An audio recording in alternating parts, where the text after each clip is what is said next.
Om Ajnanatimirandhasya Jnananjanashalakaya Chakshurum Nilitam Yena Tasmai Shri Guruve Namah. Nama Om Vishnupadaya Krishna Prestaya Bhutale Srimate Bhakti Vedanta Swami Niti Namine Namaste Saraswate Deve Gauravani Pracharine Nirvishesha Shunyavadi Paschate De Satarine Namo Mahabadanyaya Krishna Prema Pradayate Krishnaya Krishna Chaitanya Namine Gaurathishe Namaha.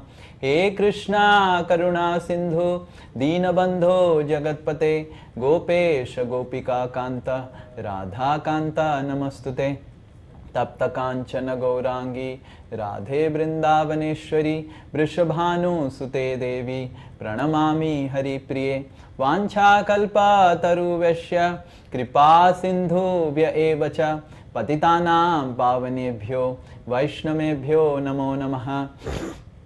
Jai Shri Krishna Chaitanya Prabhu Nityananda Shri Advaita Gadadhara Shivasadi Gaura Bhakta Vrinda. Hare Krishna Krishna Krishna Hare Hare Hare Rama Rama Rama Hare Hare. Mukam karoti vachalam pangum langhayate girim yat kripa tamham bande Shri Guru Dinatarinam Shri Paramananda Madhavam Shri Chaitanya Mishwaram. Okay, Hare Krishna. So last class we were discussing about how Srila Prabhupada explains in the preface about Bhakti Ras and the mundane Ras or Bhautik Ras, and we were discussing how the difference between Bhakti Ras and mundane Rasa, and we also saw some practical examples, and we did a group discussion also. So then Srila Prabhupada begins in the Nectar of Devotion. Rupa Goswami begins with the introduction. In the introduction, Rupa Goswami explains two things. One is Mangalacharan and the other one is the definition of pure devotional service. So Mangalacharan has three parts.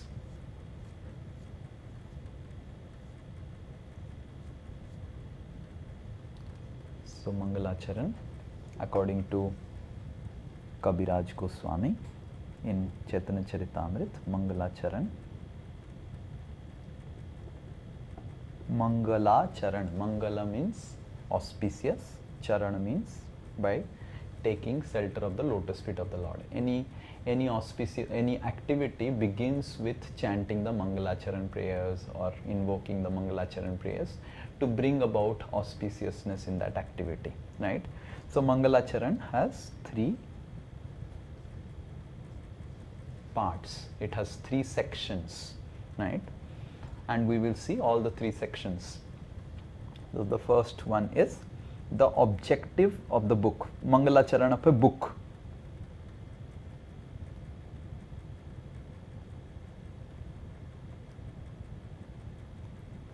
It has first the objective. So Mangalacharan gives the objective. What is the book meant for? And second is it offers obeisances. Dandavat to Hari, Guru and Vaishnavas.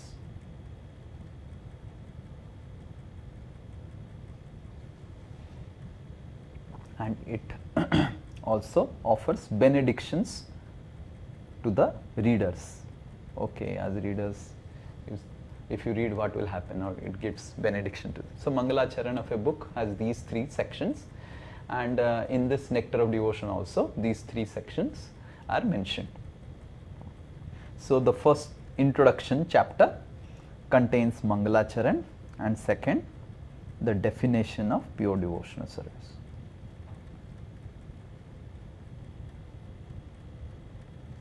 Okay, how many of you have read the introduction chapter?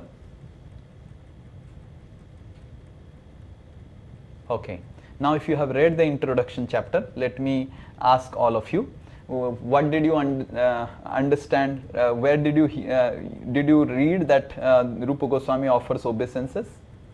Anyone remembers how Rupa Goswami offers obeisances? Or you have forgotten?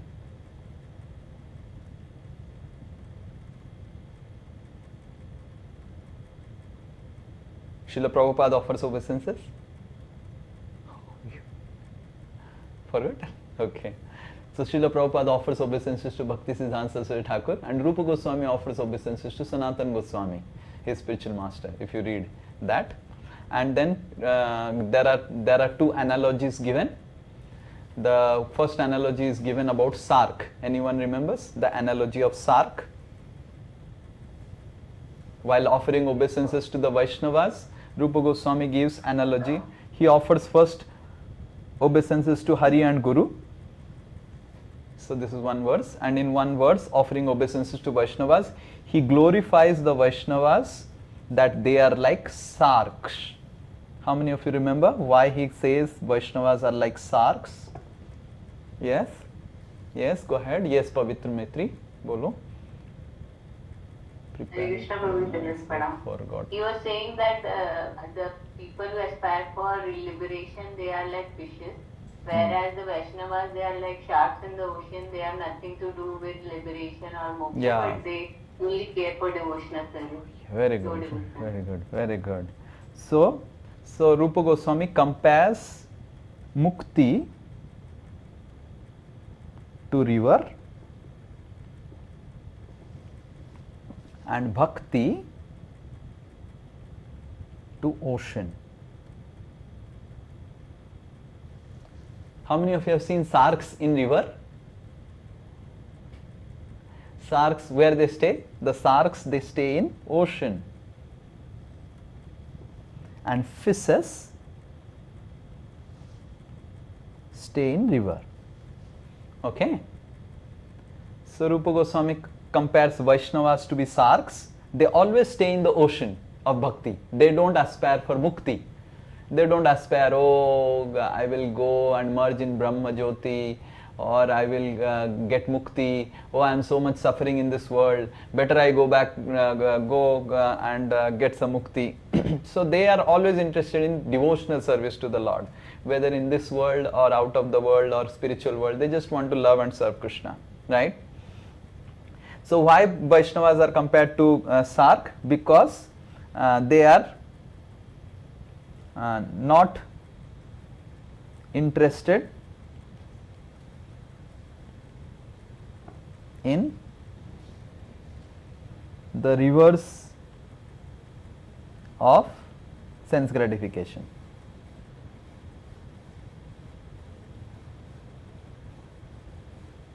That's the first reason he says. So they are not interested in sense gratification. The rivers are compared to mukti and bhukti.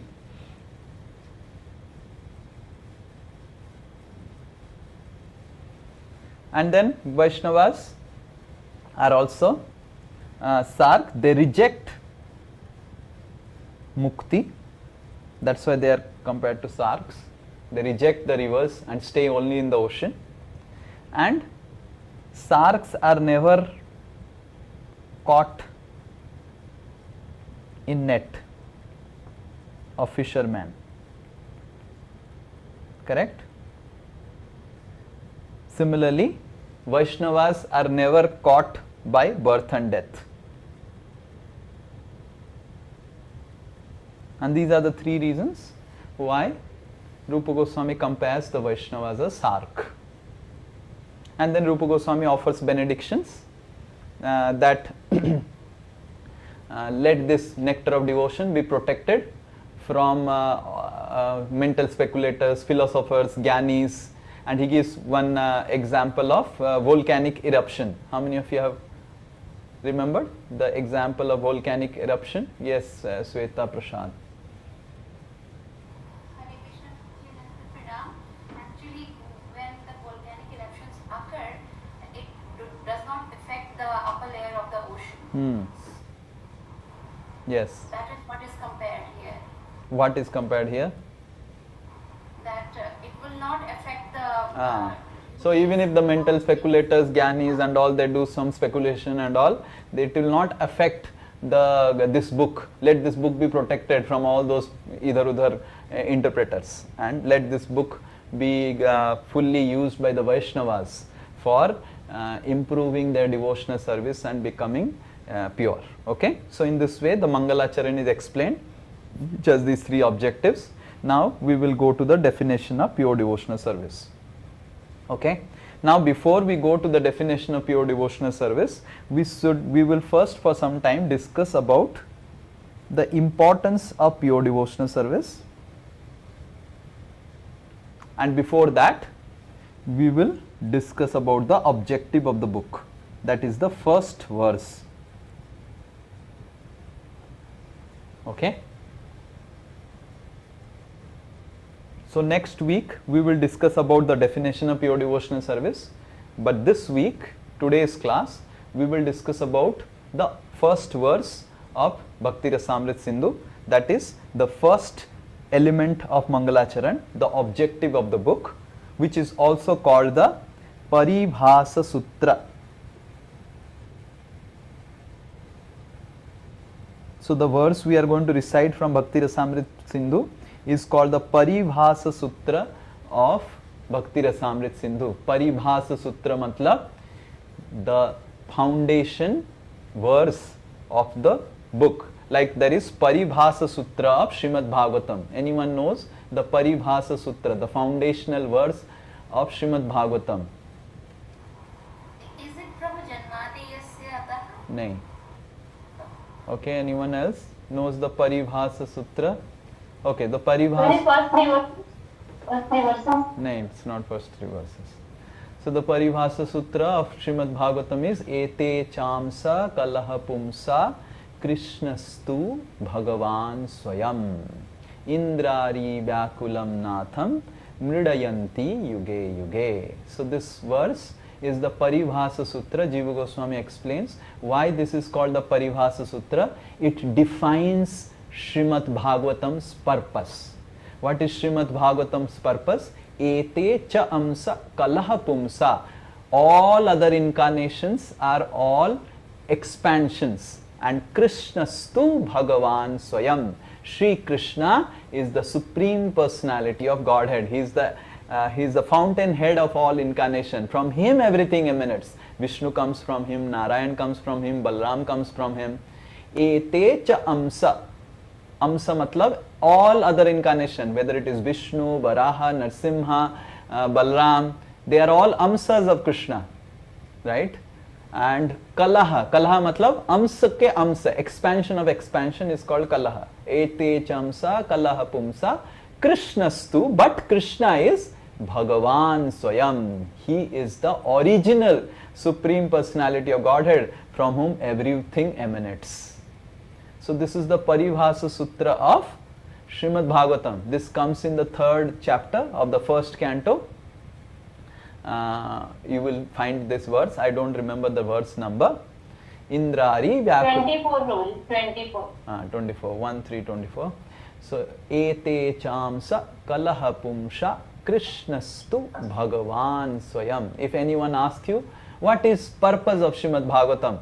The purpose of Srimad Bhagavatam is to establish that Krishna is the Supreme Personality of Godhead, and every other incarnation like Vishnu, Varaha, Narsimha, they are all expansions of Krishna. Krishna is the original Supreme Personality of Godhead, and that is why Krishna is called Avatari, not Avatar. So all other incarnations are called Avatar, but Krishna is called Avatari. Avatari matlab one who is the source of all the avatars. Is this clear? Right? So Krishna is called Avatari, and that is the Paribhasa Sutra of Srimad Bhagavatam. So today we will discuss about the Paribhasa Sutra of Bhakti Rasamrit Sindhu. Is this clear? Paribhasa Sutra matlab purpose of the book, objective of the book, what the book defines for, what the book stands for, right? What is the purpose of all of our devotional service? What is Paribhasa Sutra of our devotional service?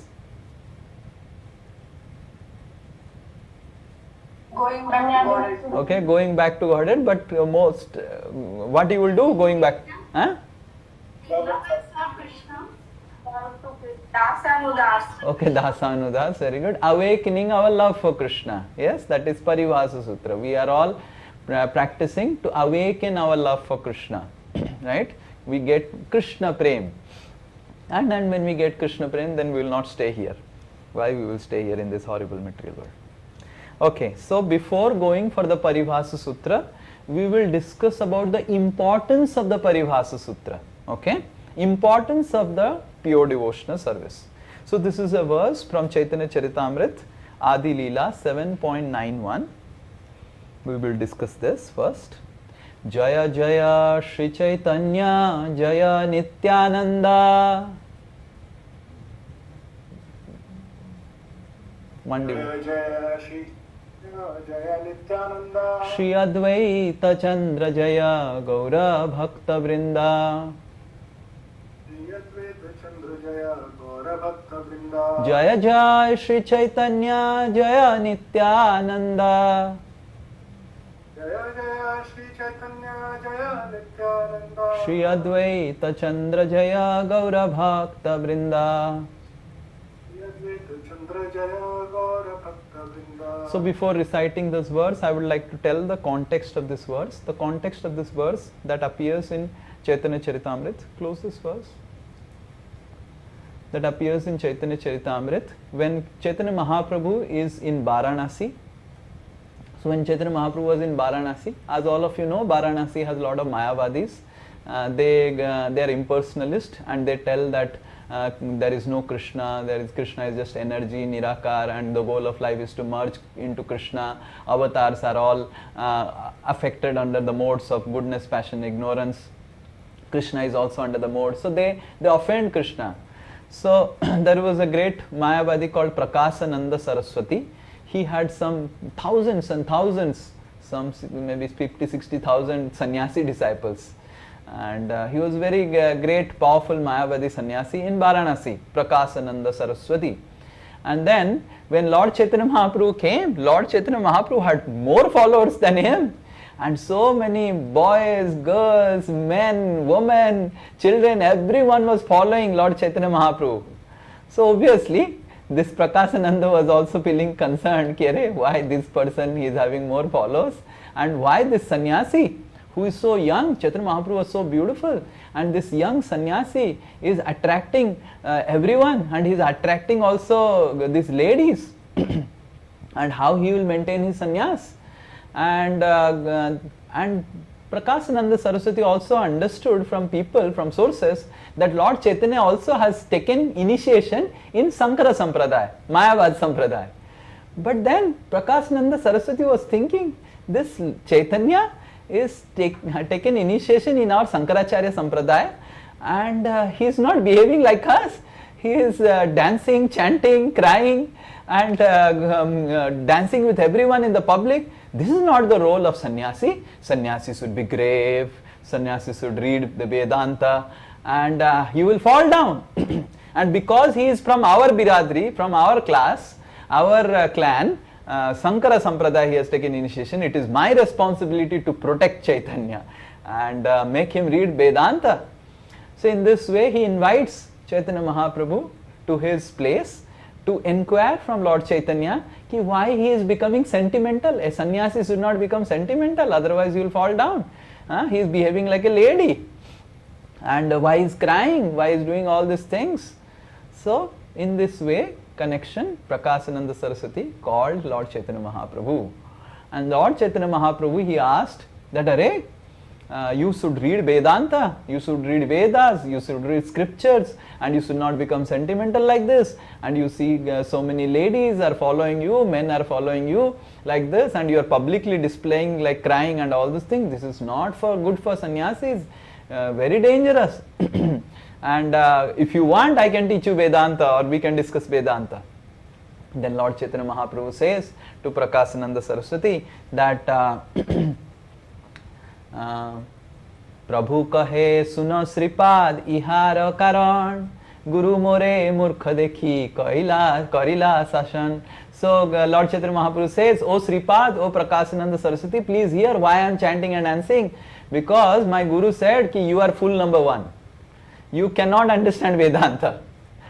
Better you chant Hare Krishna Mahamantra. That is the sar, that is the essence of Kali Yuga. In Kali Yuga, you chant Hare Krishna. And then my Guru gave me the mantra and then sent me back. That you go and just chant. Forget about the Vedanta. You are fullest number one. You cannot chant, read, understand Vedanta. Then I came back to home and Guru gave me this Hare Krishna mantra. I started chanting the Hare Krishna. And when I started chanting Hare Krishna, I started crying. I became mad. Then I went back to my Guru and I said, Kiva mantra dila Gosai, Kiva tarabal. Are what mantra, oh Lord, oh Gosai, oh Gurudev, what mantra you gave? Japite mantra karila pagal. This mantra is making me mad. This mantra is making me cry. This mantra is making me mad. What you have given? And then today's verse is the reply of Lord Chaitanya's spiritual master to Lord Chaitanya Mahaprabhu. When Lord Chaitanya Mahaprabhu goes and reports back that after chanting Hare Krishna, I am not able to maintain my composure and crying. So then what Lord Chaitanya Mahaprabhu's spiritual master is going to reply to him, that is today's verse. Bhala haila paila tumi parama purushartha. Bhala haila paila tumi parama purushartha. Tomar premete ami haila kritartha. Tomara premete ami haila kritartha. Bhala haila paila tumi parama purushartha. One more, devotee. Hello भाई साहब sorry दोबारा एक बार बोलेंगे Bhala haila paila tumi parama purushartha. Hello भैला पहला तुम्ही परम पुरुषार्थ Tomar premete ami haila kritartha. तुम्हार प्रेमिते आम्ही हैला कृतार्थ. Okay, translation. It is very good, my dear child, that you have attained the supreme goal of life by developing love of God. Thus, you have pleased me very much and I am very much obliged to you. This is what Lord Chaitanya's spiritual master replied. Yeah, very nice, very nice. You have finally attained the real goal of life, that is love for Krishna. Parama Purusartha, that is love for Krishna. Okay, purport. This is a very nice special purport by Srila Prabhupada. Purport by His Divine Grace A.C. Bhaktivedanta Swami Srila Prabhupada, Srila Prabhupada ki jai. According to the revealed scriptures, if a spiritual master can convert even one soul into a perfectly pure devotee, his mission in life is fulfilled. Srila Bhakti Siddhanta Saraswati Thakur always used to say, even at the expense of all properties, temples and mathas that I have, if I could convert even one person into a pure devotee, my mission would be fulfilled. It is very difficult, however, to understand the science of Krishna, what to speak of developing love of Godhead. Therefore, if by grace of Lord Chaitanya and the spiritual master, a disciple attains the standard of pure devotional service, the spiritual master is very happy. The spiritual master is not actually happy if disciple brings him money. But when he sees that a disciple is following the regulative principles and advancing in spiritual life, he is very glad and feels obliged to such an advanced disciple. Nice purport, na? So Srila Prabhupada very clearly says that what pleases him, what pleases the spiritual master. So it's not that we do some external activities and the spiritual master is pleased, but we are reading this nectar of devotion and we apply this nectar of devotion, and make our devotional service more purer by understanding the principles of nectar of devotion, by becoming a better Vaishnava, becoming a pure devotee of the Lord. That will bring the maximum happiness to the spiritual master. So here, this is so this statement Bhakti Siddhanta Saraswati Thakur used to always say. This is also mentioned in Teachings of Lord Chaitanya Mahaprabhu. In the book Teachings of Lord Chaitanya Mahaprabhu book is also this is mentioned. So all of you please repeat after me. Even at the expense of all properties, of all the properties, temples and mathas and mathas that I have, if I could convert even one person into a pure devotee, my mission would be fulfilled. How many of you want to fulfill the mission of Bhakti Siddhanta Saraswati Thakur?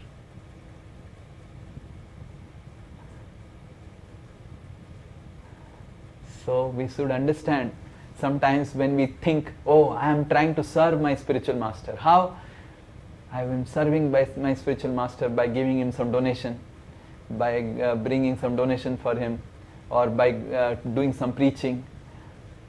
And when I am sitting for chanting, when I am practicing devotional service, I am not interested in my devotional service. So that will not please the spiritual master. The spiritual master is pleased when we become a pure devotee, when we chant holy name nicely, when we develop Vaishnava qualities, Vaishnava sadachar, when we try to purify our heart from lust, envy, greed, all these things. The spiritual master is not happy if we bring some external success to the institution of the spiritual master, right? So how the spiritual master is happy? Srila Prabhupada says that, all of you repeat, therefore,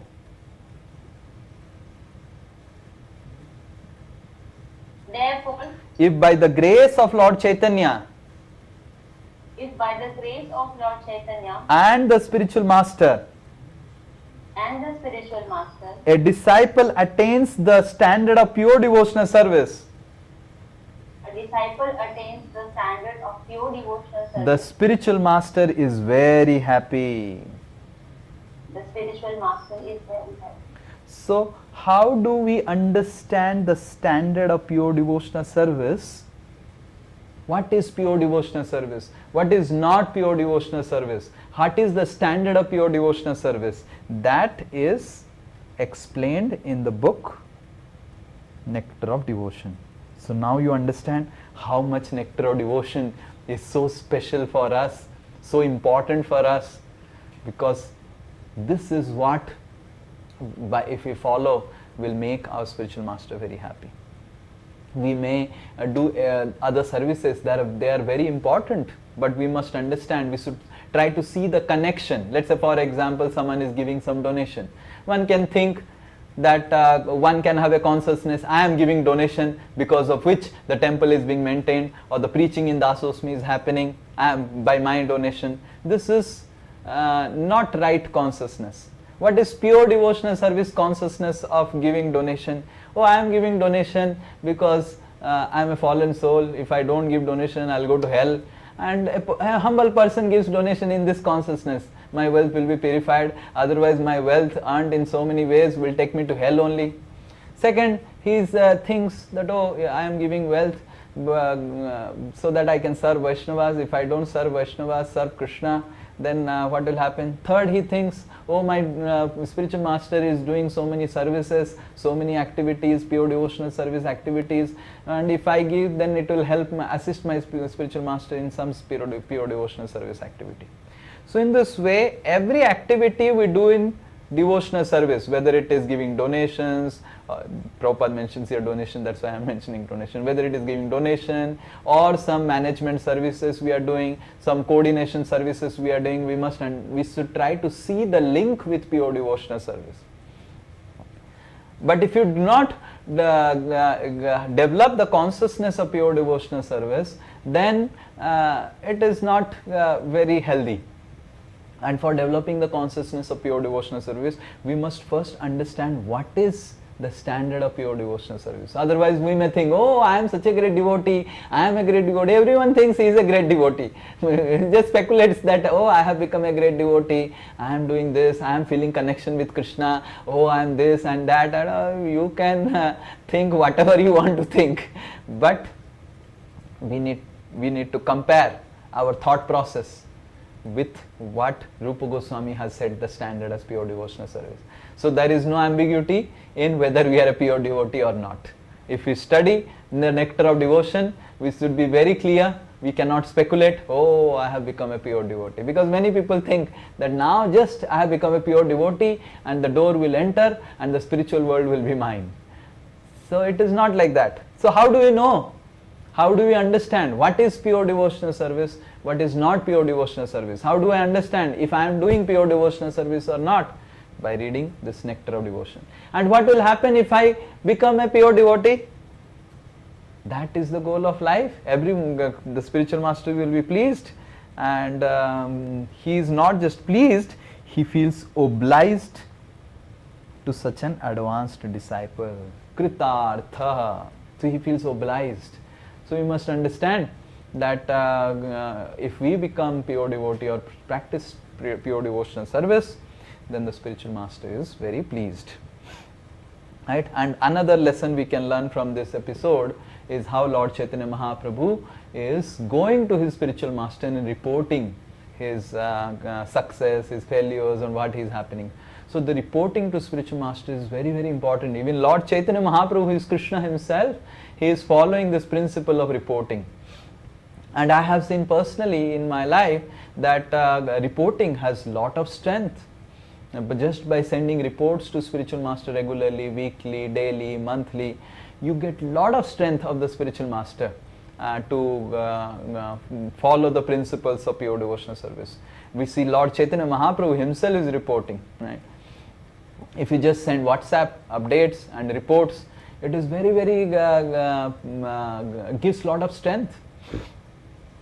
We can segregate the reports, like let's say, like another example that is coming just recently to my mind, like one brahmachari in our temple was facing so much of difficulty, and I said to him, I gave him some tips, and I said to him, you follow it, but you have to report.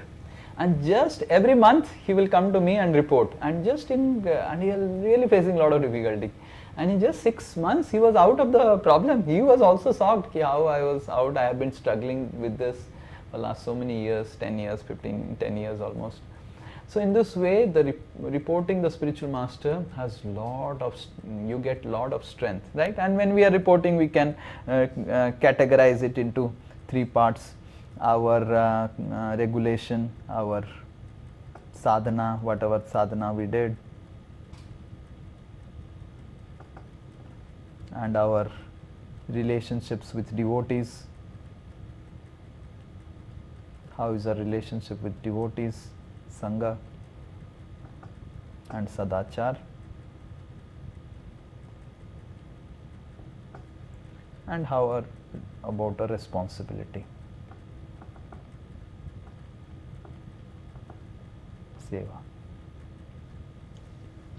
So in these 3 categories we can divide our reports. We can, all of you can send WhatsApp, mail, and whatever it is. But personally, I have personally seen that sending reports helps you derive a lot of strength from the spiritual master and to continue on in devotional service. And we see Lord Chaitanya Mahaprabhu also following this principle of reports. Okay? Yes. Now the question is, if we want to become pure devotee, right? Pure devotional service. A pure devotee is one who is pure from material sense gratification. Now to be pure from or free from material sense gratification, it is not that a devotee wants to give up material sense gratification, he wants to relish Krishna. More and more a person relishes Krishna in life, automatically the natural end result will be that he develops virakti or detachment for material sense gratification. Right? And that's what this verse says. This is a very special verse. And this verse comes in Chaitanya Charitamrita also. Right? Prabhupada writes this verse in Bhagavad Gita purport. Ramante yogino nante. Okay, Pavan Krishna. Ramante yogino nante. Ramante yogino anante. Satyananda chidatmani. Satyananda chidatmani. Iti Rama pade naso. Iti Rama pade naso. Param Brahma bhidiyate. Param Brahma vidiyate. Okay, so Ramante yogino anante. Those who are yogis, right, bhakti yogis, Ramante means they find pleasure. They find pleasure. Yogino anante, satyanande. They find pleasure in eternal and true ananda. Not Jadananda. Right? And that is how they always remain surrendered to Ramapadena, so to the lotus feet of Lord Ram. So in this way, we should understand that by experiencing Satyananda, we can get rid of Jadananda.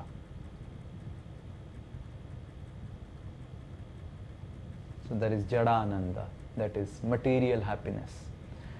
So a pure devotee means who relishes in Satyananda, and that is how Rupa Goswami in the first verse explains that if you come to Krishna, you will never feel dissatisfied.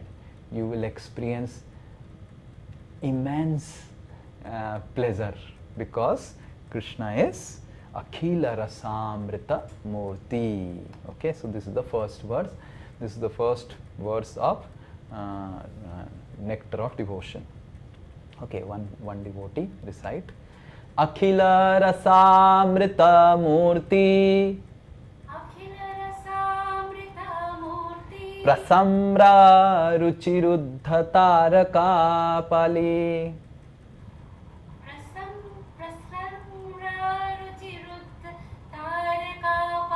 Kalita Syama Lalito. Radhan Priyan Vidhur Jayati.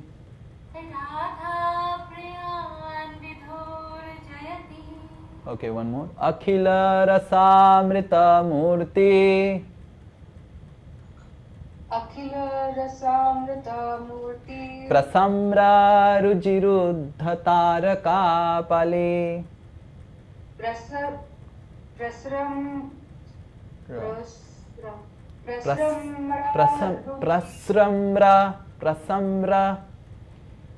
Prasamra Ruchiruddha Taraka Pali. Ruchiruddha Taraka Pali. Kalita Syama Lalita. Kalita Shama Lalito. Radha Priyan Vidhur Jayati. Radha Priyan Vidhur Jayati.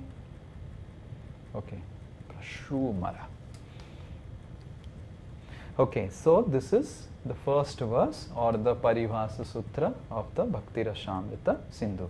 Krishna, the destroyer of all sin and bestower of all bliss, the very form of the highest bliss, filled with rasas, excels all others in glory. He brings Taraka and Palika under his control by the diffusion of his beauty. He accepts Syamala and Lalita as his equals and gives pleasure to Radha by his excellent qualities. Okay, that's the verse. Okay, so he says, Akhila Rasamrita Murti. Krishna is, okay, the preface Srila Prabhupada is telling, that is Bhakti Ras and Bhautik Ras.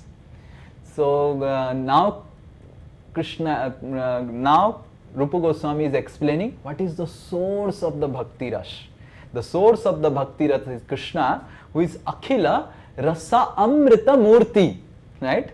So there is Bhakti Rasamrita Sindhu.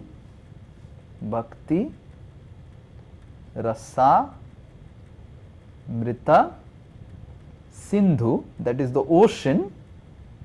But what is the source of the ocean? This ocean is coming from Krishna.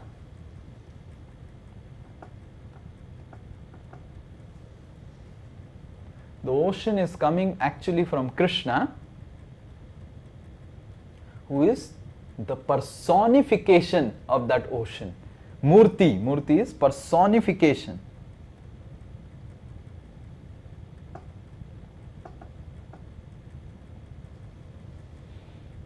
His personified Sindhu of Rasamrita.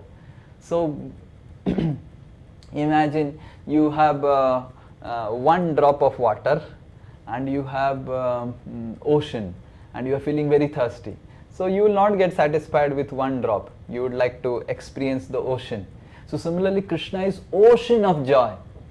Whatever joy we have ever experienced in life. Yes, anyone can say what. You don't have to answer related to Krishna consciousness. Okay. First you have to answer related to any time you experienced lot of joy in your life materially. Yes. Anyone would like to say materially? Please be honest. Yes, Pavitra Maitri. Prabhuji, when I left Denmark and the first step I kept in Bharat Kumbh, that was the best. Okay, so when you left Denmark and came to Bharat, you felt extreme happiness. Very good. Yes, anyone else?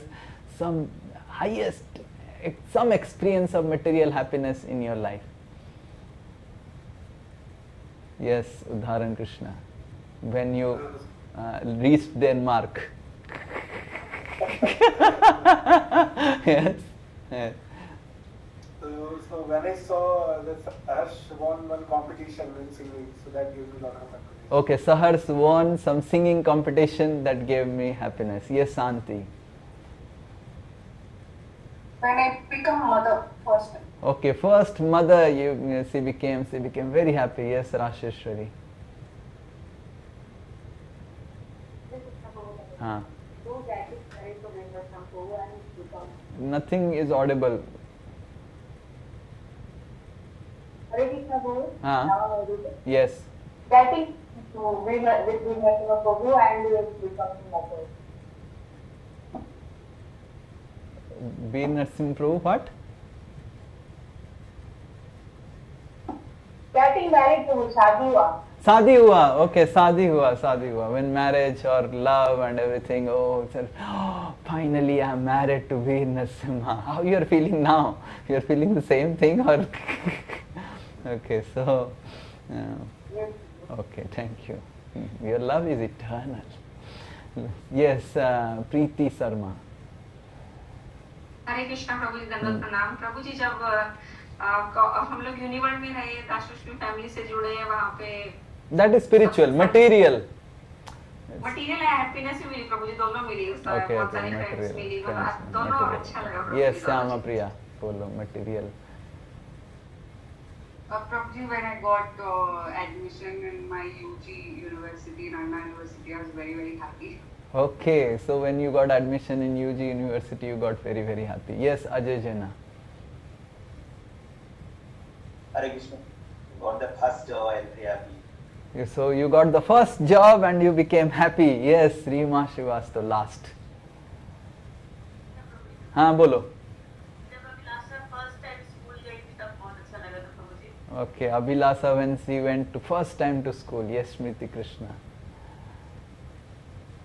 I was also talking about job. Okay, so when you got the job, you were very happy. When you got the job, you are happy, or when you got the salary, you are happy? No, when I got my job offer letter, that time I was very happy. Oh, I got the offer letter from spiritual world. I'm happy. Yes. Indrani, Mataji, Indrani Das, बोलिए. जब अर्पण का चाकरी मिला, job मिला है. So when Arpan got a job, why you were happy when Arpan got a job? ये तो होता है प्रभु. Okay, होता है. मेरा लड़का नहीं, इसलिए मेरे को समझ नहीं आ रहा है. ये Shantanu. First time I got drenched in rain, then I danced a lot. I was small. I was very happy. Okay, first time you got drenched in rain and you were happy. Amazing. You see, there are so much of varieties of happiness in material world, right? Yes, Sapna Dubey. Hare Krishna, Prabhuji, Dalvat Pram. When I received my scholarship, Prabhuji, first time in 10th. Okay, so when you're 10th, you receive scholarship, you're happy. Yes, Syam Narayan. Pranam Prabhuji. Whenever I get tasty food, Prabhu, I become happy. When you get? Tasty food, Prabhu. Tasty food, you get happy. Very good. Tasty food, you get happy. Yes, yes, and Selja Mishra. Hare Krishna, Prabhuji. When Aryan got into IIT, Prabhuji, I was very happy. Okay, Aryan got into IIT. got into Hyderabad University. So you're very happy. Okay, very happy. Yes, Arpan. Was last day of any exam. Last day of any exam is most happy, and before the results are out, the happiness continues. And when the result is out, then happiness ends. Yeah. That so when exam gets over and then results are not out, that period is like Brahman period, Brahma Jyoti period. Complete relief and feel like okay, very good. So in this way we see there are so many types of happiness in this world, and there is so many different types of happiness. So much of varieties of happiness in this world. Someone is telling exam, someone is telling son, someone is telling job, someone is telling marriage. So different varieties of happiness, right? But Krishna surpasses all the varieties. Akhila Rasamrita Murti, right? Someone will say, oh, I got some happiness from husband, I got some happiness from son, I got some happiness from job, I got some happiness from this, I got some happiness from... No one can say that one person gives me all types of happiness. Can anyone say like that? Right? Can anyone in this world can give the happiness of a son, a daughter? You see, son gives a particular type of happiness, daughter gives a particular type of happiness, husband gives a particular type of happiness, wife gives a particular type of happiness, and brother gives a particular type of happiness, and teacher gives, Selja Mishra mute, teacher gives a particular type of happiness. So different personalities give a particular type of different happiness. But no one can say that from one person I can get all types of happiness.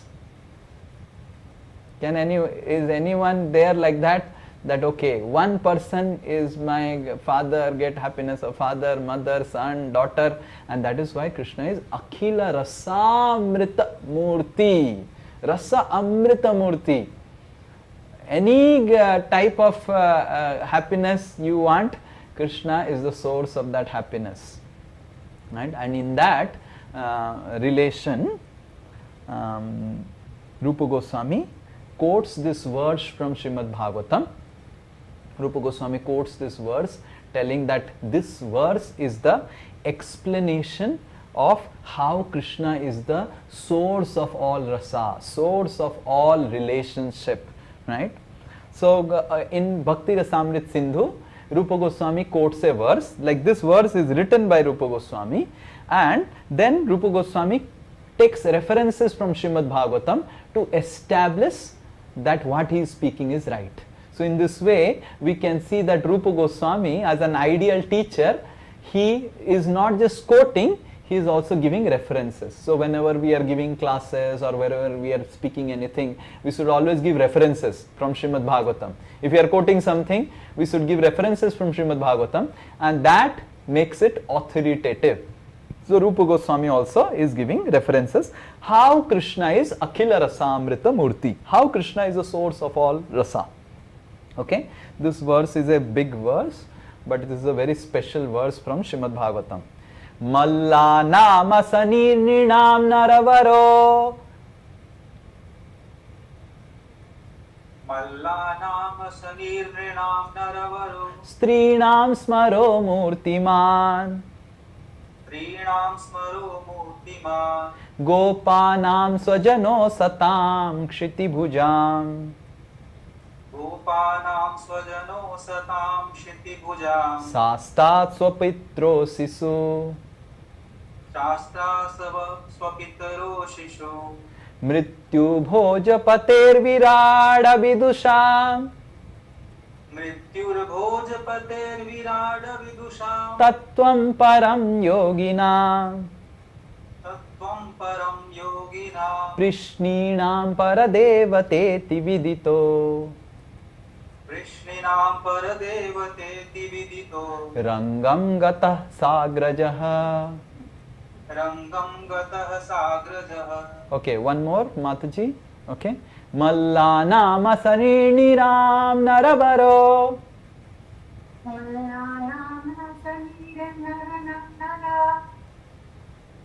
Okay. Tell. Bara. Naravara. Strinam smaro murtiman. Gopanam swajano satam kshitibhujam.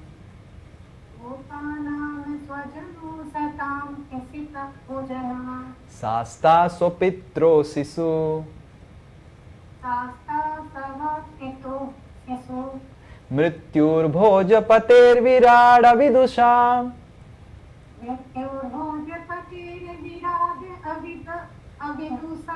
Tattvam param yoginam. Vrishninam paradevateti vidito.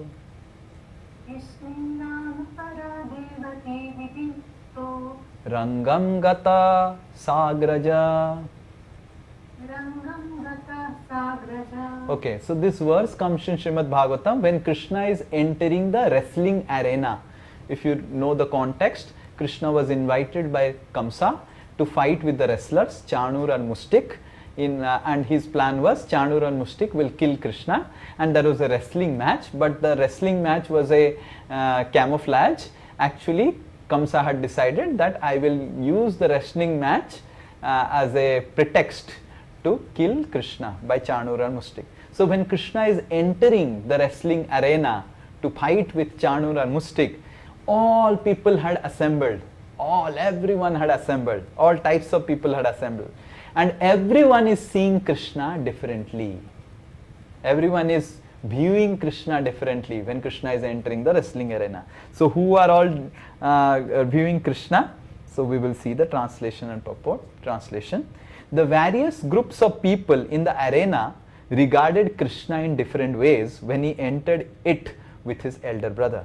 The wrestlers saw Krishna as a lightning bolt. Right? Where is the lightning bolt? Asani. Mallanam Asani. Asani is lightning. Vajrapat ki tarah dekhe. The men of Mathura as the best of all males. Naravara. Right? So one is Asani. Second is Naravara, the best of the males. The woman as Cupid in person. Smaro Murtiman. Smara, Cupid, Murtiman. This is third. He is like Cupid incarnated. The cowherd men as their relative. Swajana. So the cowherd men saw Krishna as relative. And then the impious rulers as chastiser. The Asatam, they saw Kshitibhujam as Sasta. He is a Panisar. Okay. His parents as their child, Swapitro Sisu. They saw him as a child, the parents. The king of Bhoja, Kamsa, saw Lord Krishna as death. Right? Mrityu. Mrityu Bhoja Pate Nrinam. Abhidusam, those who are unintelligent, right? So, as the supreme universal truth, Tattvam Param, they saw him as universal truth. the yogis as the absolute truth and Brishnis as supreme worshipable deities. So the yogis saw him as Tattva, Param, and the Vishnis, they saw him as Paradevata, their most Ishta Devata. Krishna is their Ishta Dev, right? In this way, though Krishna was same when he entered the arena, that arena of wrestling match, everyone saw Krishna differently. That means one person can be seen in different ways by different people, right? Srila Prabhupada is writing purport. This purport is not to this verse. This purport is first canto, first chapter, third number verse, where Srila Prabhupada explains about the rasas. Okay, some devotee can read. One devotee reads first paragraph, second devotee reads the second paragraph, so that there is some. Okay, Veer Narasimha, read the first paragraph. Yes, sir. Every living entity, beginning from Brahma, the first-born living being within the material world, down to the insignificant end, desires to relish some sort of taste derived from the sense perceptions. These sensual pleasures are technically called rasas. Such rasas are of different varieties. In the revealed scriptures, the following 12 varieties of rasas are enumerated. First, Rodh, anger. Second, Adbhut, wonder. Third, Shringar, conjugal love. Fourth, Ashya, comedy. Fifth, Veer, chivalry. Sixth, Daya, mercy. Seventh, Dasya, servitorship. Eighth, Sakya, fraternity. Ninth, Bhayanaka, horror. 10th, Vibhasta, shock. 11th, Shanta, neutrality. 12th, Vatsalya, parenthood. So these are the 5 rasas, 12 rasas. There is 5 primary rasa and 7 secondary rasas. So there are the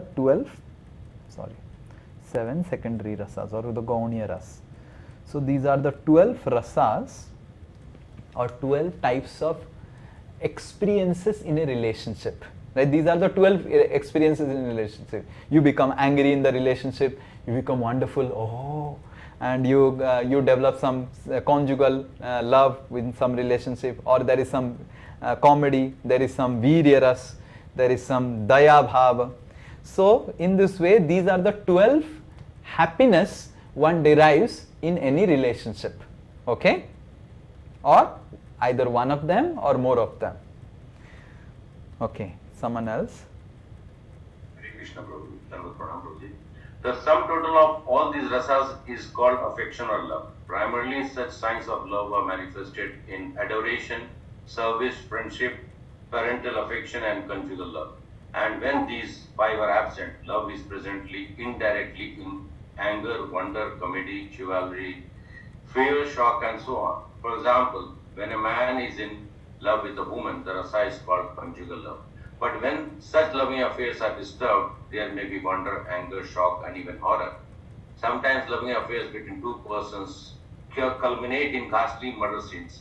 Such rasas are displayed between man and between animal and animal.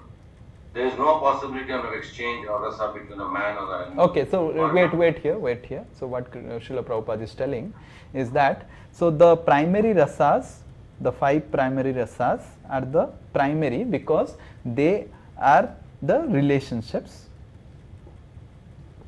and the 7 secondary rasas are the reciprocations in that relationship. Like you have a relationship with wife. Either you become hasya, you have some comedy with wife, or you some virya, you do some fighting, or there is bivascha or bhayanaka, you murder your wife only. But there is first a primary relationship with someone. So the 5 primary relationship, and then there are secondary rasas. On that relationship you do something. Like for example, if I do not have a relationship with a lady, and and I go out and I say to the lady, "You look beautiful today," what will happen? Yes, Chandan Kumar. What will happen? plan will come through. Huh?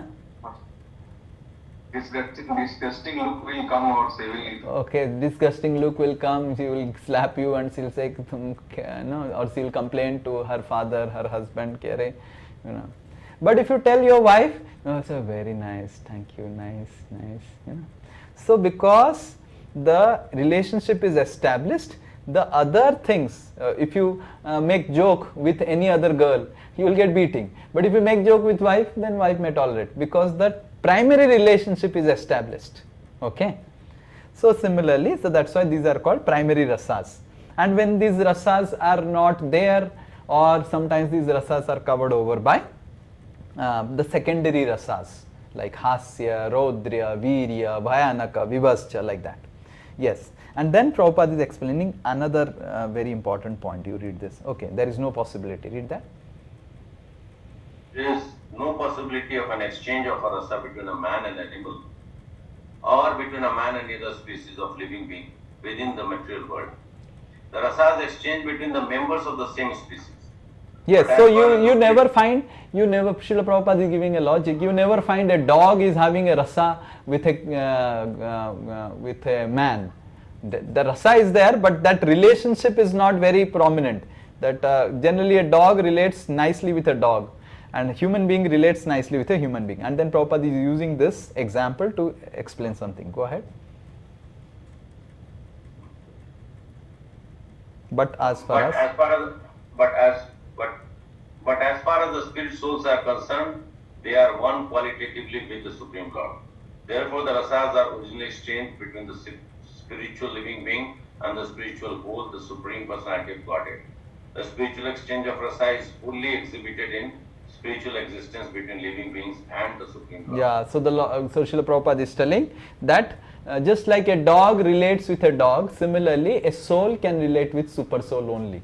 So that's why we all have a relationship with the Supreme Personality of Godhead, and forgetting that relationship, and the Supreme Personality is the fountain head of all rasas, all the Rasamrita Murti. So Krishna is the Rasamrita Murti. He is filled with rasas. He is such a person that he can be the source of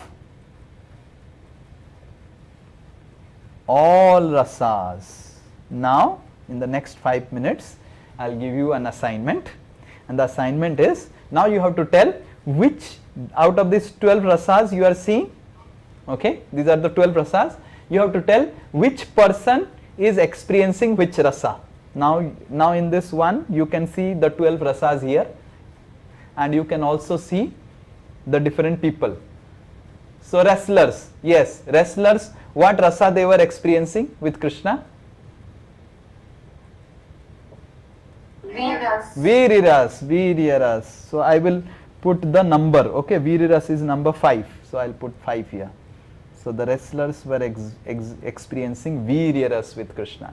The men of Mathura,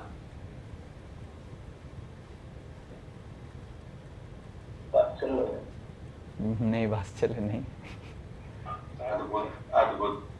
अद्भुत, अद्भुत रस, अद्भुत. Where is Adbhut? Yes, Which one? Second. So the men of Mathura, they were experiencing Adbhut ras. क्या आदमी है, क्या देखो. Like, so the men of Mathura, Bismaya or Adbhut ras. The woman,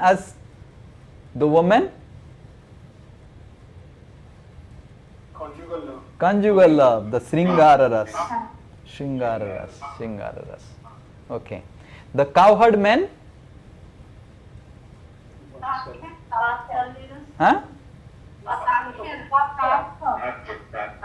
Vaschalya ras. Where is Vaschalya? That is penance. Bala. So they were experiencing Vaschalya ras. Some cowherd men were also experiencing Sakhya ras, because some of their were friends also. Correct? Yes? Someone would be friends also, and some they were also experiencing, the friends were also laughing, अरे दिखा देंगे, कान्हा दिखा दो, maar do chanur ko, dikha do. So they were also experiencing hasya ras. So all three types of cowherd men were there. Some sakhas were there, they were laughing. Some elderly cowherd men were also there who were in Vaschalya, they were concerned ki Kana kya hoga tumhara, right? So like that, how cruel is Kamsa. The impious rulers as chastiser. क्या है कौन सा रस? दया. नहीं, chastiser. How chastiser is दया? हाँ? भयानक. Okay. Horror. Yes, bhayanaka. Bhayanaka. So there is bhayanaka or raudrya also, anger. Mostly it is out of anger. No? If you want to chastise someone, you have to be angry. Okay? Then next, his parents. Vatshalya. Vatshalya is which number? 12. Yes. And also daya ras. Parents were having also daya bhav. Okay. Next, the king of bhojas as death. What is that? Bhayanaka. Bhayanaka. 9. Horror. Huh? Vibhatsa. Vibhatsa also. Vibhatsa is generally this universal form.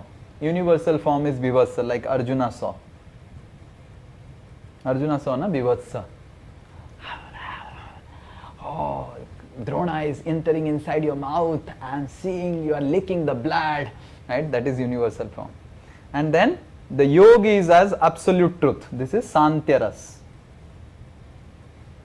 And the Brishni is as Dasyaras. So in this way, all the 12 rasas are being experienced by different persons. So Krishna is the source of all rasa.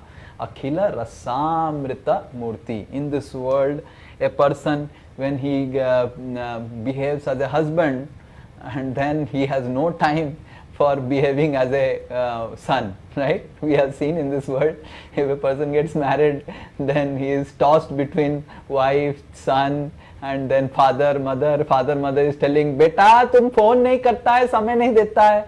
And wife is, if he goes to father, mother, then wife is telling, samay nahi deta hai Prabhuji, time nahi deta hai. And this man is wondering what to do, whether I'll go to my father, whether I'll go to my wife, what I will do, this, you know. So in this way, similarly a lady also, if she gives time to son, then husband is telling no time, he doesn't give me time. And she gives time to husband, then son is telling no time. If she gives time to one son, then the daughter is telling my mother doesn't give time to me. Right? In this world, we see that we are so limited. And even if one person gives time to all the family members, but then the experience is not that sweet, right? So we are so limited in our giving happiness in relationship to the others, but Krishna is unlimited, and that's why Krishna's name mentioned here is Bidhu. So Krishna is mentioned here as Bidhu. Bidhu means Bidhunoti, one who destroys others' suffering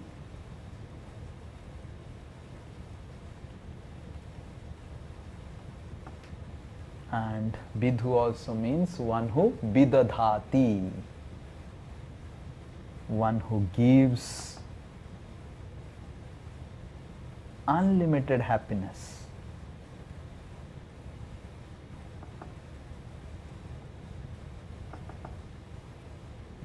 Who excels in giving happiness to others.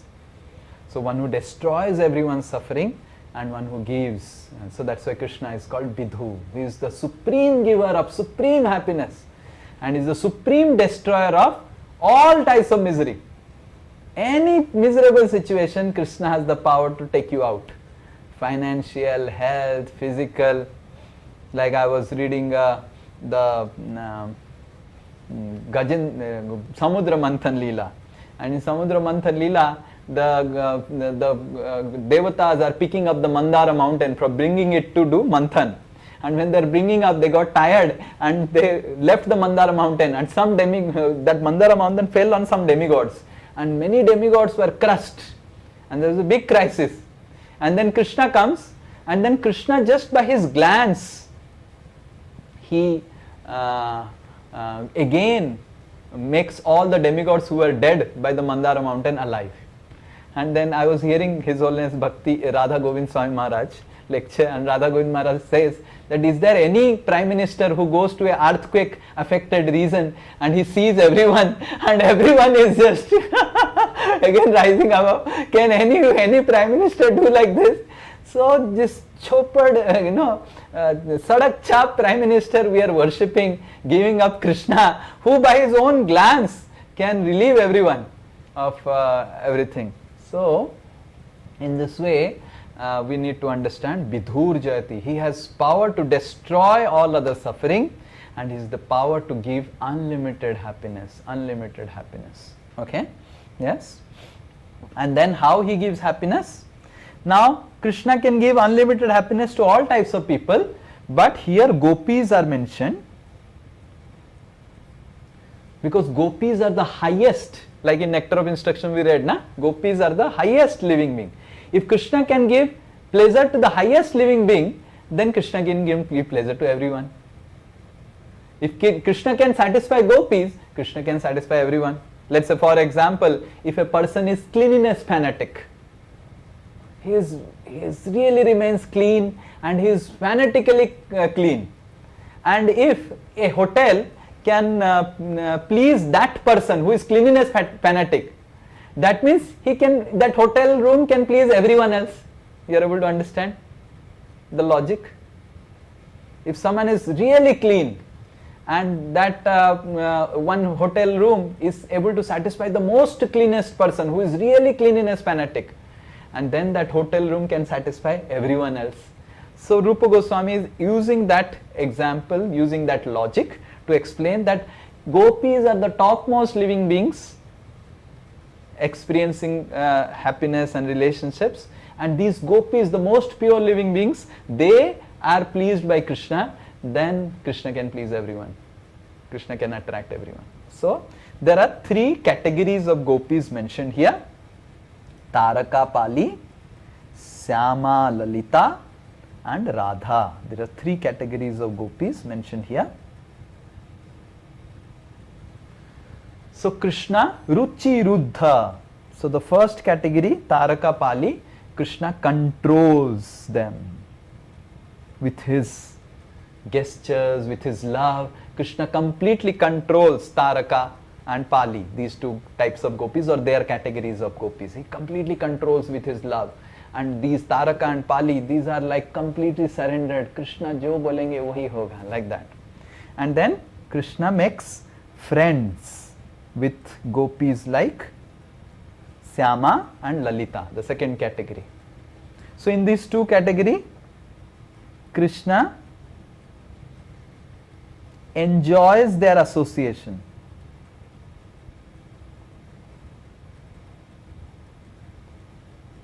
But the third category, that is Radha, Krishna wants to give enjoyment to Radha.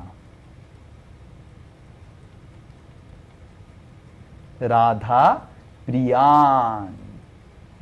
Priya means most beloved object. Priyan means trying to give happiness to your most beloved object. So though Krishna enjoys the association of other gopis, but Krishna wants to serve Radha, wants to give enjoyment to Radha. And how great is Radha? And that person who is running to give enjoyment to Radha, I offer my obeisances to that Krishna. Okay, so this is the first verse. So I have taken some two verses glorifying Srimati Radharani, okay, which is also given reference by Rupa Goswami and Jiva Goswami. We will read this and we'll take some questions. Yatha Radha Priya Vishnu.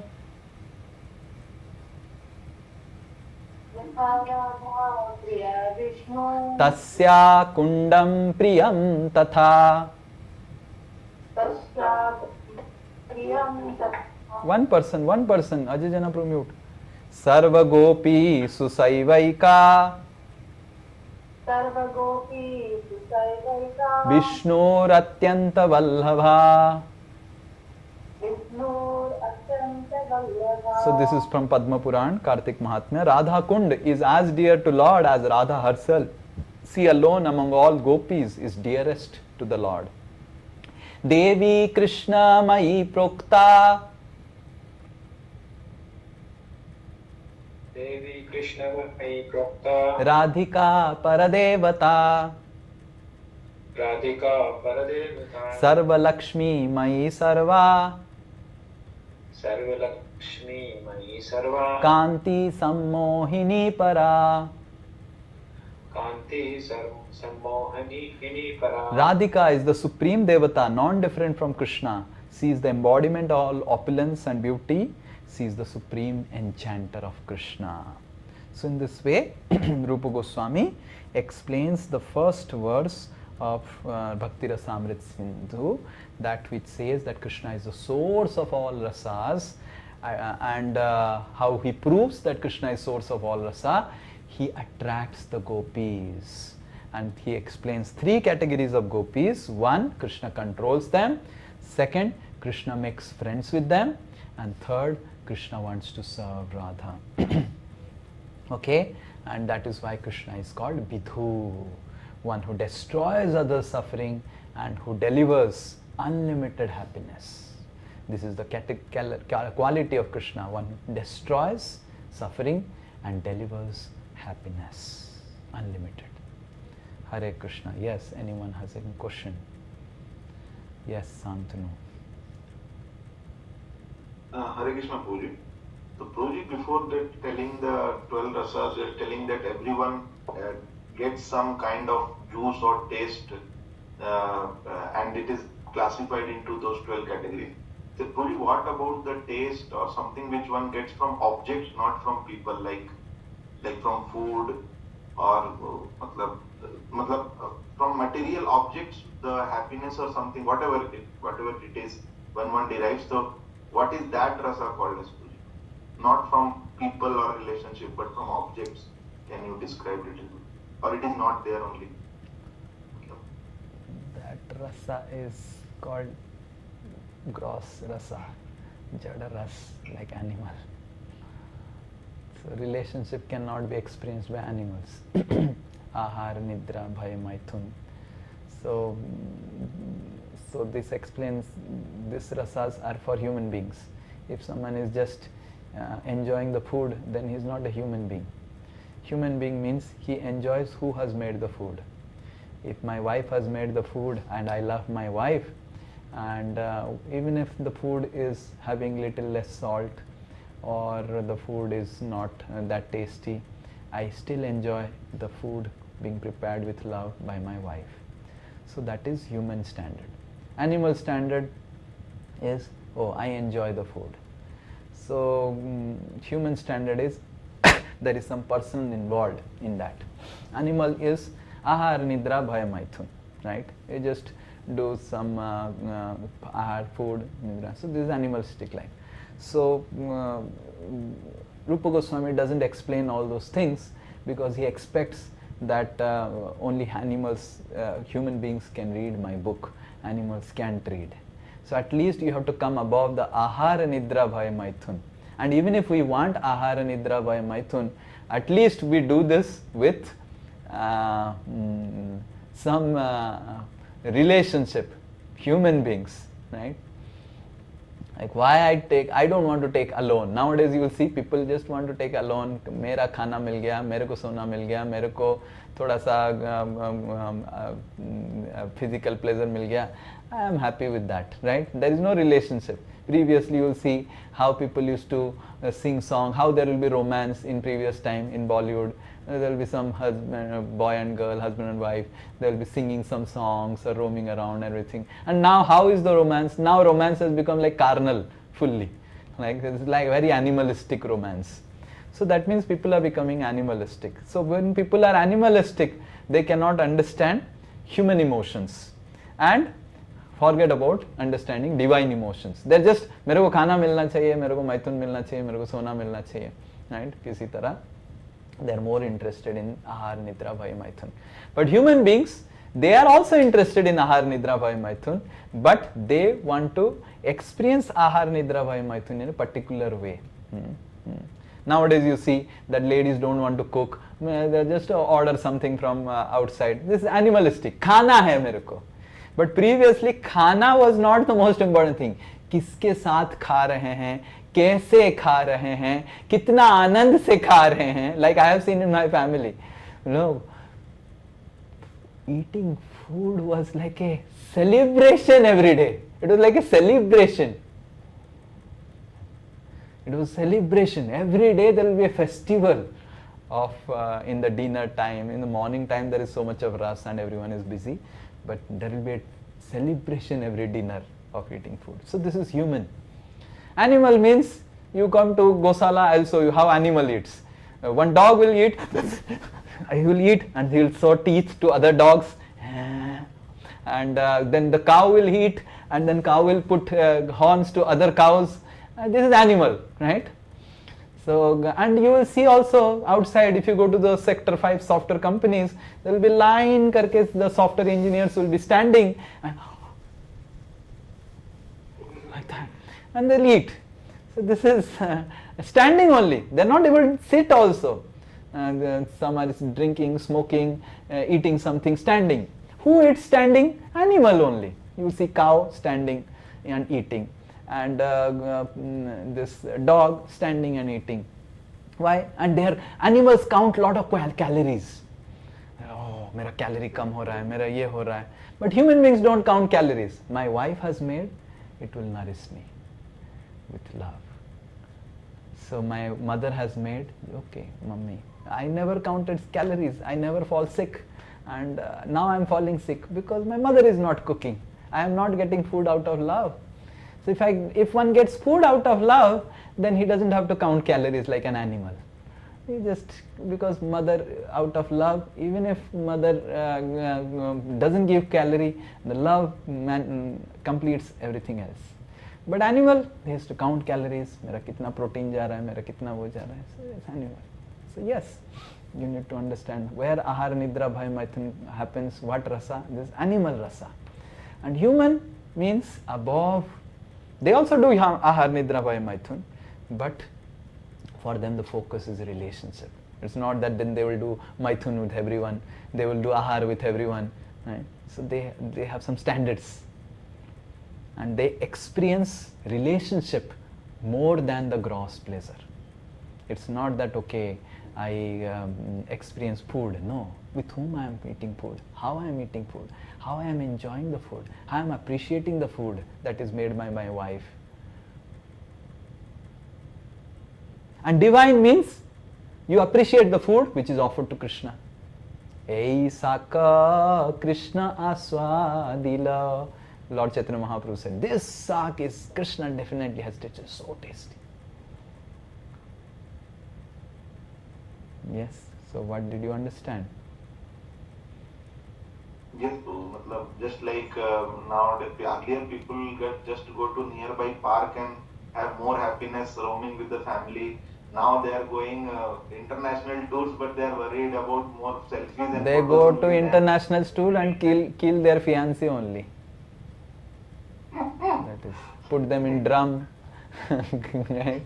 And then and to do all these things. So this is and the people nowadays, they do live in and then live out, find another partner, then live in with them. So basically why they want, so that means if someone has developed relationship, there is no question of rejection, na? Where is question of rejection?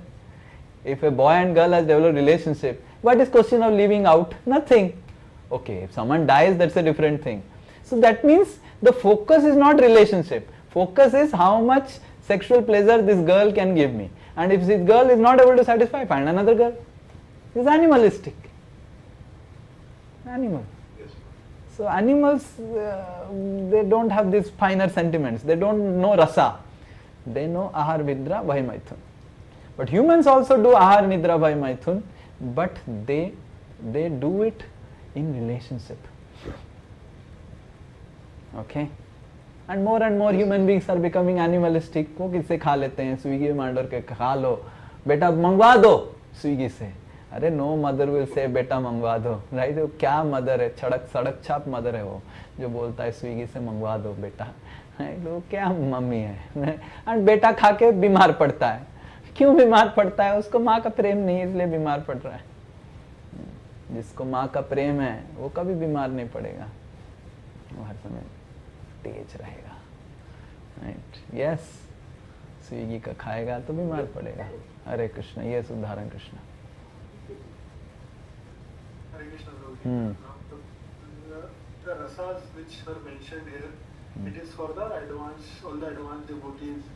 So from practicing devotees, is it possible to experience this rasa or not? Or what are the intermediary stages to experience these rasas?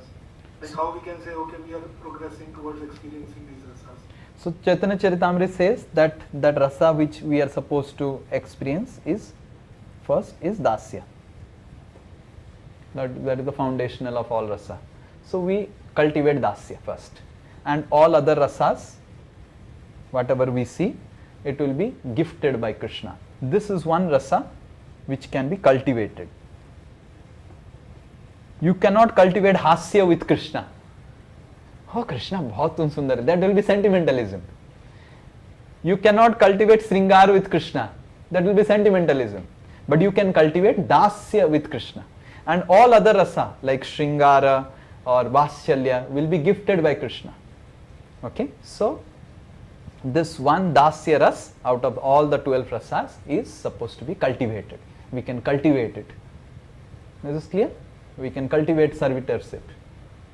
And Chaitanya Charitamrita clearly explains that all devotees should aspire to become servant first of Krishna. And when they come to the level of servant, Krishna will bless them with higher rasas. And how to cultivate servant of Krishna? By becoming first servant of Guru. So the Guru helps us, facilitates our servitorship to Krishna. So when we become servant of Guru, then Guru cleanses our ego, identity, so that we can get qualified to serve Krishna. Okay? So we do not have to worry about all other 11 rasas. Chaitanya Charitamrita says a devotee should worry about dasya. Am I becoming a better servant of my spiritual master? Am I following the instructions of my spiritual master? Am I following the instructions of Krishna? Where all situations I am failing in following the instructions of spiritual master? So we become dasya. Other things Krishna will reveal. Okay? Yes, Veer Narsimha. Hare Krishna, Guru, I have the question same regarding rasas only. Like you said that if the secondary rasas, they comes in that relationship where there is already existing primary rasa. So like Kamsa and all these people, they were also interacting with Krishna. So, but they didn't had any of this primary relationship. So how they were that Srila Prabhupada is clearly saying that when the primary relationship is either present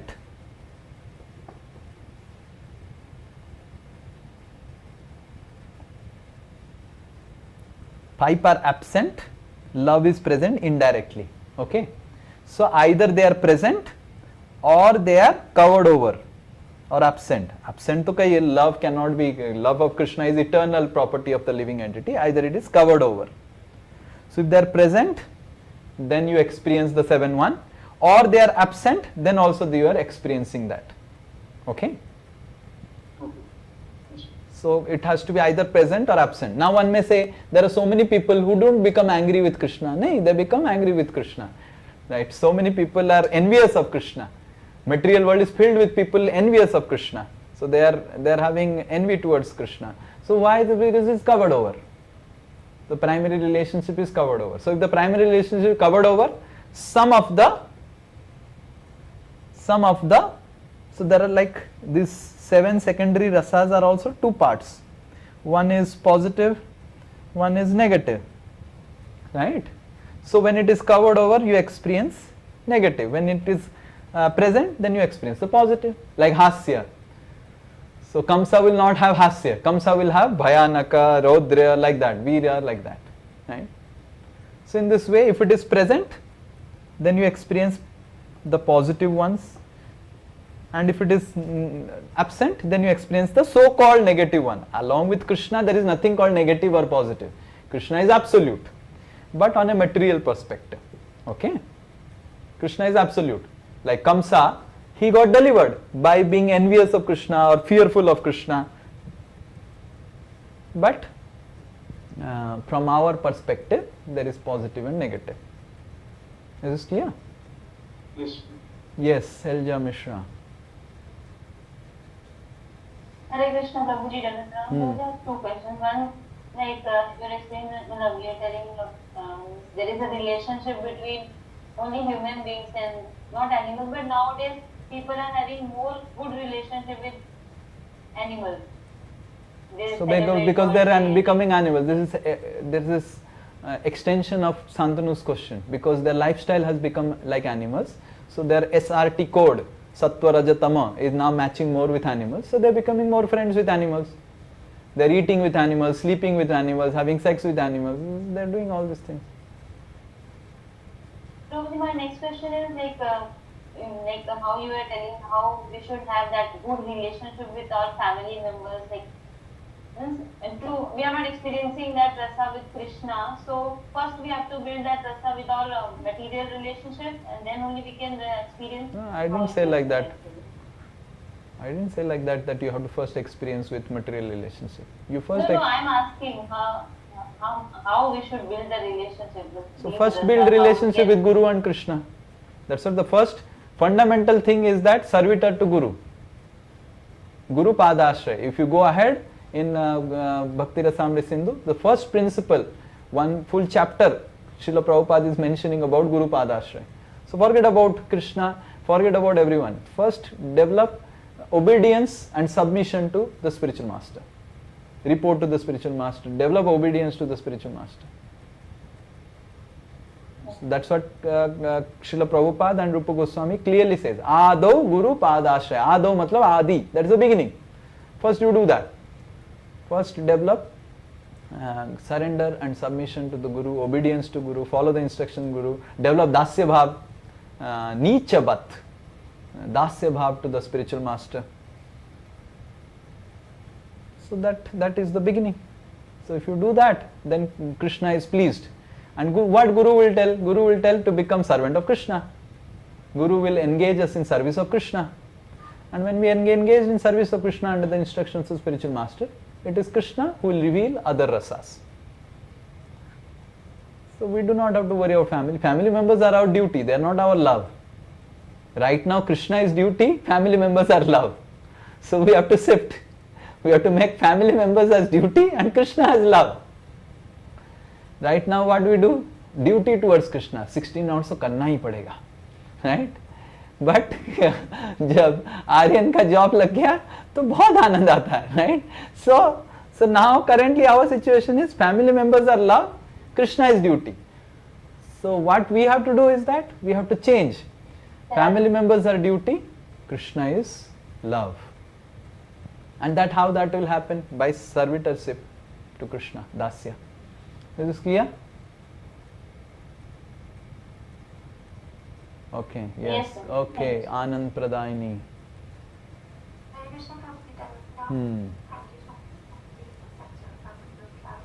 Prabhuji, I had 3 questions. Okay. Yes, you are audible but very faint. Prabhuji, I had 3 questions. Yes. Prabhuji, the first question was that I cannot understand that why did Lord Chaitanya Mahaprabhu took initiation in a sampradaya that was Mayavad. Okay. So, what is second question? Second question was that Prabhuji, why does the scriptures state, what is the reason behind the scriptures stating that women are sentimentalists? Okay. That was the question, Prabhuji. And the third question was, Prabhuji, that is my understanding correct that when we say that the pure devotional service pleases the spiritual master, and it is only by the mercy of the spiritual master that one can attain the pure devotional service. So first the mercy of the spiritual master comes, and then when we act upon it, then the spiritual master is pleased. Okay, so the first question, why did Lord Chaitanya Mahaprabhu took initiation from Mayavad Sampradaya? During Lord Chaitanya Mahaprabhu's time, if we want to preach, we need some influence, right? So when I go and give seminar to a new place, so what people announce about me?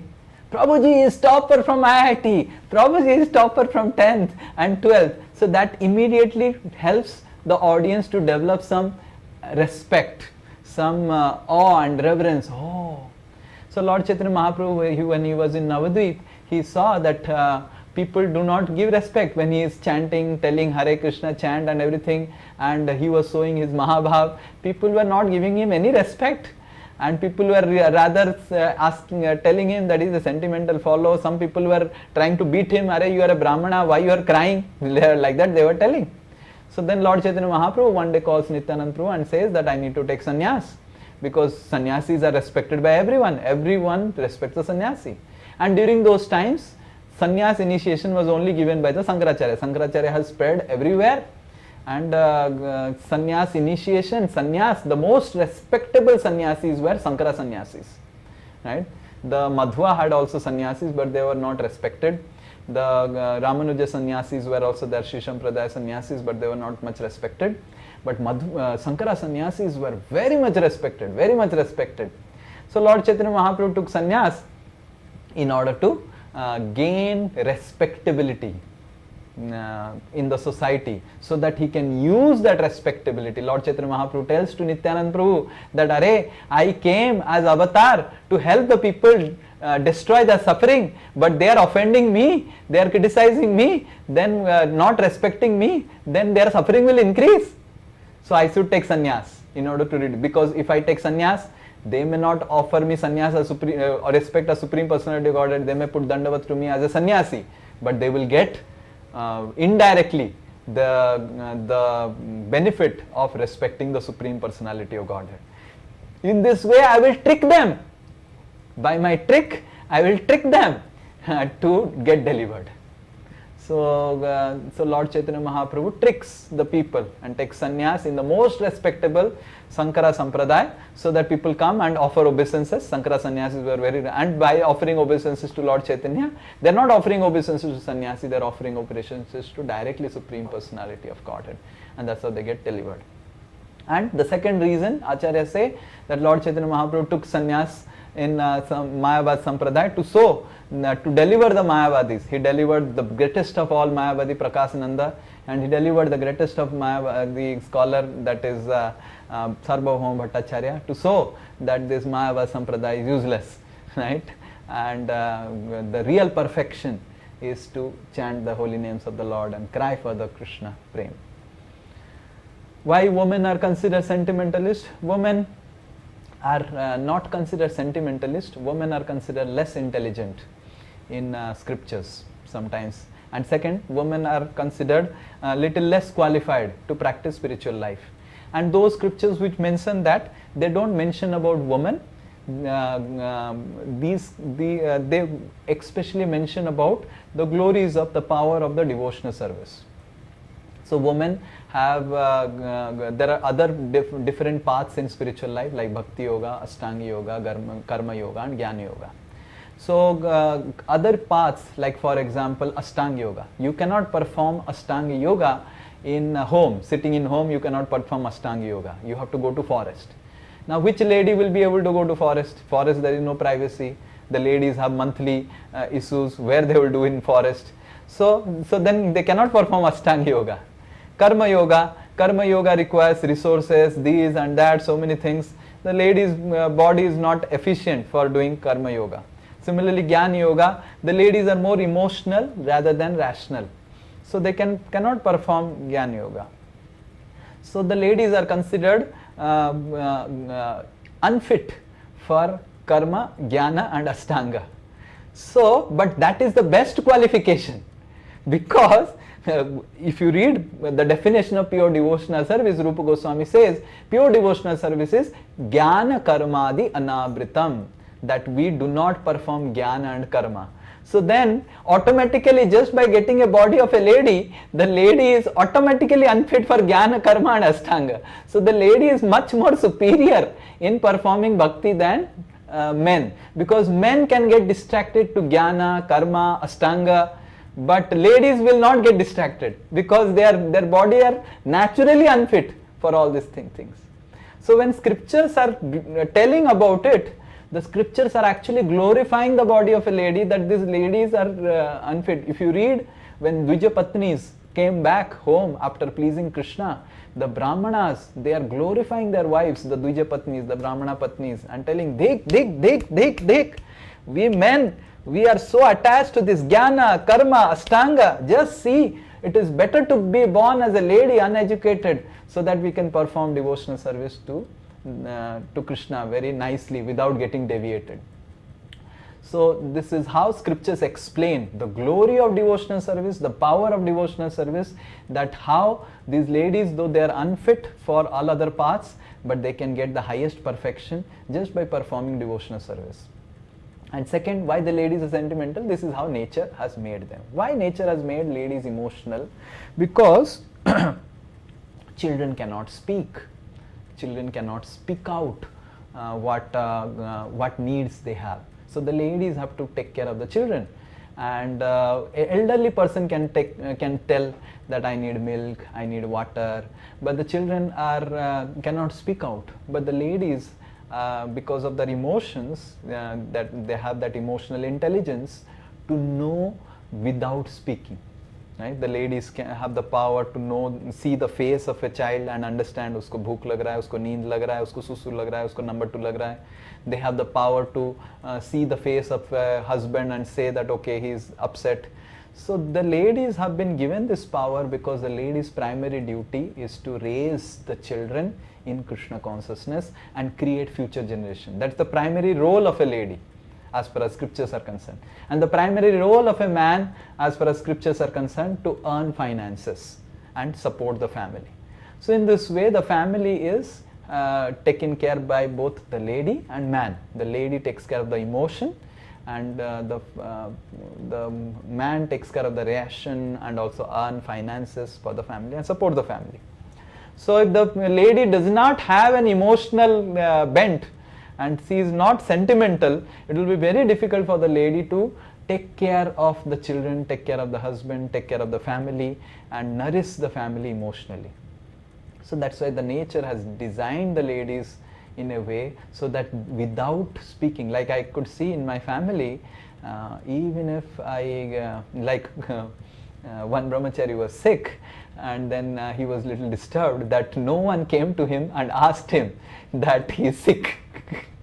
And then he was disturbed, he sent me message, Prabhuji, I want to talk with you. And then I called him, I said, what? Then he said, Prabhuji, कोई पूछता नहीं है प्रभुजी. मैं बोला तुमको बोलना पड़ेगा, ये ब्रह्मचर्य आश्रम है, इधर सब लोग मेल है, कोई फीमेल नहीं है इधर, राइट? कोई लड़की इधर नहीं है, तो यहाँ पे तुम बोलेगा, तुम लिख के दे देगा, मेरे को व्हाट्सएप कर देगा 1 2 3 4 आई नीड्स, तो सब तुमको मिल जाएगा. बट तुम अगर एक्सपेक्ट करेगा, someone will come to you and see your face and say, Prabhuji, I think you are looking sick. Do you need something, Prabhuji? That will not happen in Brahmacharya ashram. That will happen in Grihastha ashram. You can choose the right ashram, right? But we are here as a Brahmacharya ashram, as a ashram in charge, to facilitate you everything. Okay, you say, Prabhuji, I need hot water, I need this, I am sick and this. Everything will be facilitated, but you have to speak it out. But now you tell me, can I tell a small boy, can I tell Nimai? Can Smriti Krishna tell Nimai? Nimai, सब बोलना पड़ेगा, 1 2 सुसु लग रहा है, number 2 लग रहा है, क्या लग रहा है? Possible ही नहीं है. The lady has to have the power to understand कि Nimai को क्या लग रहा है, right? So the ladies are especially blessed with this power to understand the needs of people without speaking, right? So that is why Grihastha ashram is very special. The ladies actually make the Grihastha ashram special. How? Because they have the power. Nowadays ladies are men only. They are more worship than men. They are so gross, they don't understand emotions. But the nature has made these ladies sentimental or emotional or whatever it is to bind the family together. To bind the family together, where they have the power to understand what is going on inside someone's heart without the person speaking it out. Right? And that is sign of love. And most of the brahmacharis I have seen that who after joining brahmachari ashram get married, not that they just want some carnal pleasure or something like that. Most of the brahmacharis get married because of loneliness. They have an expectation that in brahmachari ashram I will get the feelings like in grihastha ashram, that someone will come to me and ask, प्रभु जी आपका पेट दुख रहा है क्या, आज आप केवल rice खा रहे हैं दही के साथ, आपका पेट खराब हुआ है क्या. In brahmachari ashram you sit with a plate and the other one is eating puri sabji and you are eating rice and dahi. No one will even ask you, प्रभु जी पेट खराब है क्या. They will discuss about Krishna and ठीक है rice दही खा रहा है, मैं पूरी सब्जी खा रहा हूँ. राइट सेवा चल रहा है ना प्रभु जी आपका, क्लास लिया ना, बस खुश रहिए आप. So one may think, oh, brahmacharya ashram is very cruel. No, this is how the nature of man is. We don't have any ladies in brahmacharya ashram. So men are like that only. Men will, so sometimes ladies have a lot of problem with husband. Why? Because they expect their husband to behave like another lady. प्रभु जी पूछता नहीं, अरे कैसे पूछेगा, उसका दिमाग में नहीं है, वो उसको एबिलिटी भगवान ने दिया ही नहीं, बेचारा. So ladies should be compassionate on the husband. They should not behave cruelly with their husband. When ladies become cruel, that प्रभु जी समझ नहीं पाता है मेरे को, अरे वो समझने का उसको शक्ति ही नहीं दिया गया है. The husbands cannot understand their wife, but wife can understand the husband. Because that is how the ladies are given that power by nature. And in brahmacharya ashram also, those brahmacharis who keep on searching, people should understand me.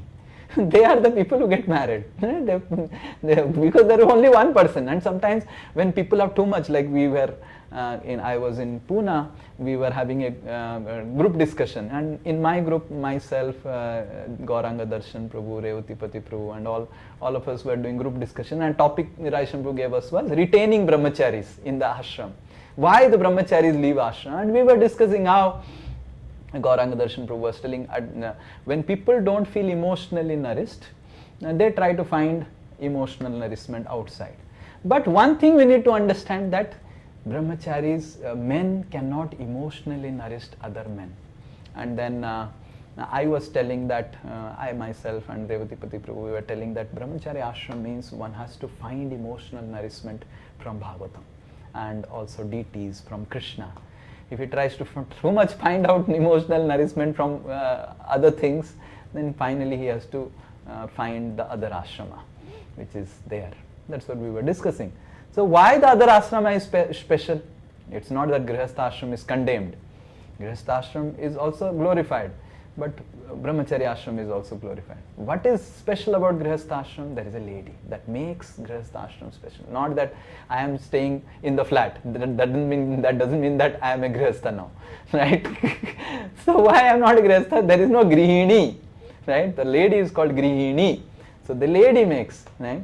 So whether you are in flat or a temple or an ashram or under a tree, if you are with Bhagavatam and you are deriving emotional nourishment from Bhagavatam, you are a brahmachari. Whether you are a lady or a man or a woman or a old people or whatever it is. But everyone cannot do that. And that is why a lady is required who helps the person emotionally nourishes. So when scriptures are speaking about ladies in that way, scriptures are not condemning ladies, they are just speaking the reality about ladies. And they are rather appreciating the ladies. Like I said, the ladies are better off because they don't get easily distracted to Ashtanga Yoga, Karma Yoga, Jnana Yoga. So they can easily practice Bhakti Yoga. Mostly I have seen ladies, एक बार पकड़ लिया भक्ति तो करते रहते हैं जीवन भर. मैन का बहुत डिस्ट्रैक्शन होता है, माला 4 माला करेगा, फिर कम करके 2 माला कर देगा. बट लेडीज है ना, नहीं, एक बार पकड़ लिया तो पकड़ लिया. Right? So second, ladies are special because they can understand emotions much better than men. And as wives, we should be compassionate to our husband, not expecting that my husband should understand me because they don't have that ability. Second, as ladies, we have an opportunity to serve the kids by understanding their needs without they speaking it out. Is this clear? So one should, a lady should understand, if I am wife of someone or mother of someone, that person whom I have got married, that person could not become brahmachari because he needs some emotional nourishment. He is not able to directly get the emotional nourishment. So as a lady, I should help to nourish that person emotionally so that he is satisfied, peaceful, so that he can practice Krishna consciousness. So that should be a lady's mindset of joining a grihastha ashram, that he is joining a grihastha ashram for serving a man.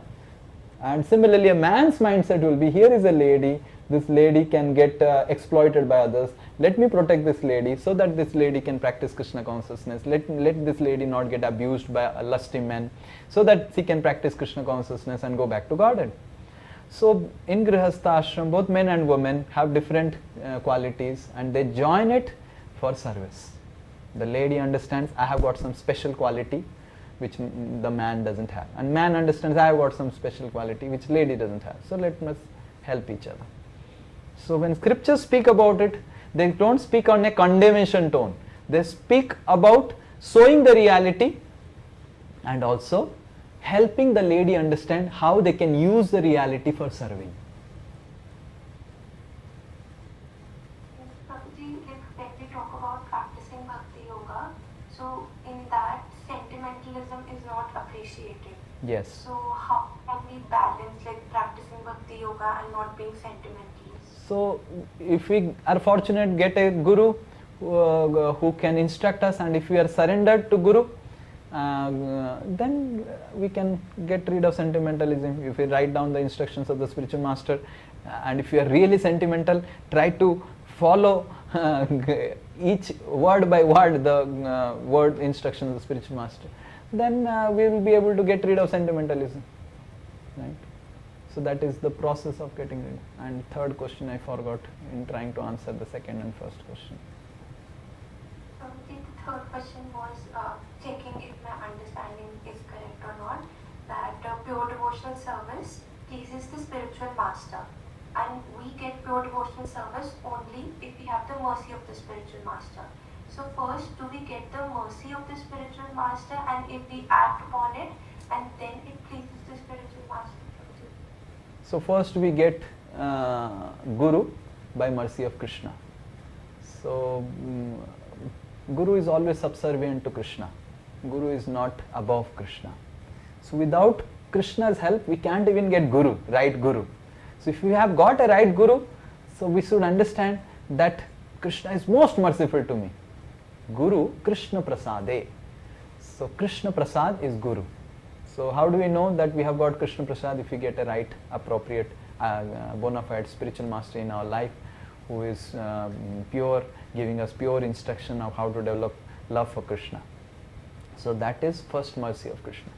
But then the second installment of mercy of Krishna will come when we follow the instructions of the spiritual master, try to please him, live a life of trying to please him, fulfill his instructions. So that is the second installment of mercy. So Krishna first mercy comes by giving us a guru, and second mercy will come when Krishna sees that we are following the guru.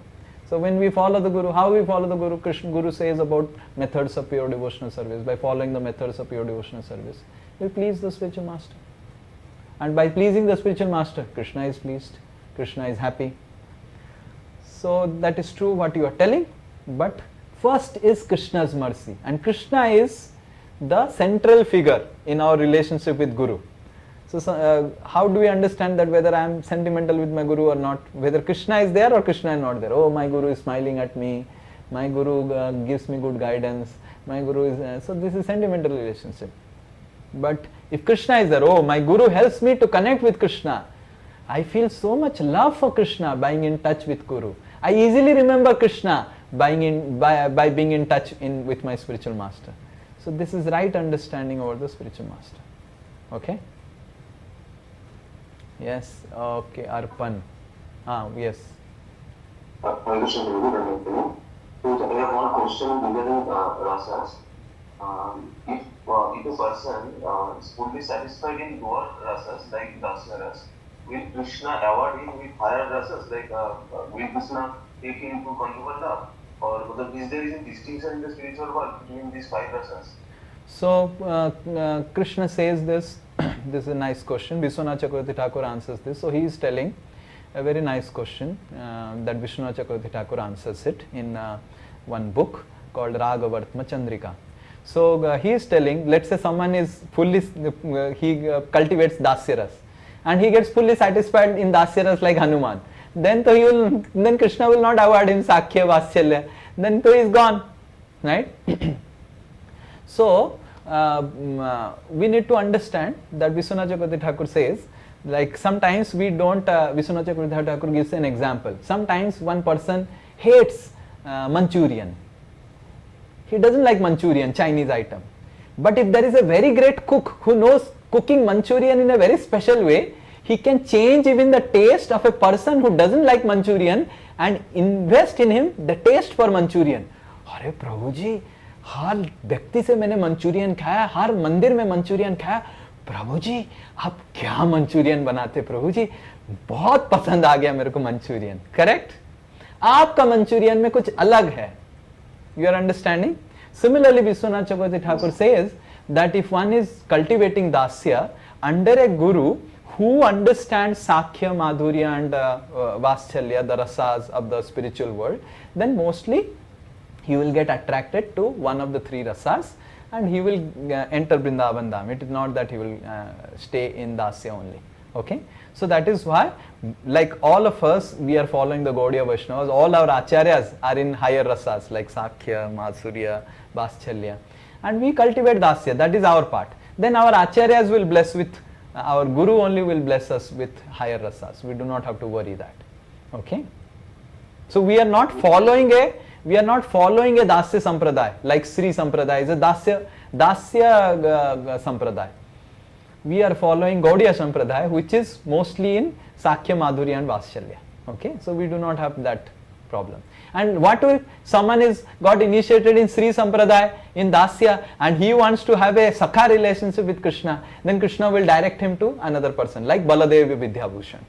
Baladevi Vidyabhushan was initiated in Madhva Sampradaya, in the Aishwarya Sampradaya. And then he met one Gaudiya Sampradaya sannyasi in Jagannath Puri. And when he met, he understood that, Arey, I am in Dasya, but real happiness is to interact with Krishna in Sakhya, Vatshalya, Madhurya, especially in Madhurya. I want to experience Madhurya. So then this Gaudiya Vaishnava said, if you really want to experience Madhurya, I have told you that. So he gave him initiation and you take Siksha. So in this way, the Siksha Guru is higher than the Diksha Guru sometimes, right? So he gave him Diksha to Baladev Vidyabhushan and said, if you really want to understand the Rasa Tattva and the Rasas, because you are fully in the foundational level of Dasya, you go to Vishwanath Chakravarti Thakur, you go to Vrindavan. And then he comes to Vrindavan and he takes Siksha from Vishwanath Chakravarti Thakur about the Rasa Tattva, understanding the higher Rasas. And Vishwanath Chakravarti Thakur explains to him and he serves Vishwanath Chakravarti Thakur very menially. And then one day, the Radha Govind temple in Jaipur, the story comes, Radha Govind temple in Jaipur, there some Ramanandi Madhva sannyasis were there and they said ki in scripture Radharani's name is not mentioned, so we should remove Radharani from Radha Govind temple in Jaipur and keep Radharani separate. Scripture mentioned that Krishna either has to be worshipped alone with the cows or with Rukmini. Where is this Radha? Who is this Radha? And there is nothing mentioned about this Radha. We should remove Radha. And then the knowledge comes to Vrindavan that they have removed Radharani from Krishna in Jaipur. So then Baladev Vidyabhushan comes running to Vishwanath Chakravarti Thakur and says ki Radharani is removed from Jaipur. Radha Govind se Radharani removed ho gaya. And Vishwanath Chakravarti Thakur by that time has become very old. He says, अरे कोई झगड़ा हो गया होगा हम दोनों में, बाद में फिर से एक साथ हो जाएंगे, don't worry so much. Then Baladev Vidyabhushan, he doesn't get satisfied. He said, no, we have to bring back Radharani. How this is? not proper. Then Baladev Vidyabhushan goes to Jaipur under instruction of Vishwanath Chakravarti Thakur, who says, okay, theek hai, you bring back Radharani, you go to Jaipur. And then when he goes to Jaipur, the king says that, Arey, where Radharani's name is mentioned? Then Baladev Vidyabhushan says, I will speak authoritatively that Radharani is the source of even Rukmini, source of all the Lakshmis. And then the Ramanandis, the Madhvas, they say, Arey, these Gaudiyas, they are not proper sampradaya.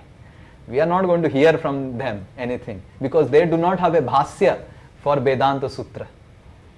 And then Baladev Vidyabhushan thinks, Arey, we do not have a bhasya for Vedanta Sutra. We are not a bona fide sampradaya, because every bona fide sampradaya is bona fide only when they have a commentary on Vedanta Sutra. Then Baladev Vidyabhushan goes to Govindji. And in Govindji's temple, he prays and cries in front of Govindji that, Arey, our Gaudiya Sampradaya is the most highest Sampradaya, telling about the Madhurya Ras with Krishna, and we do not have a commentary on Vedanta Sutra, they are not accepting us.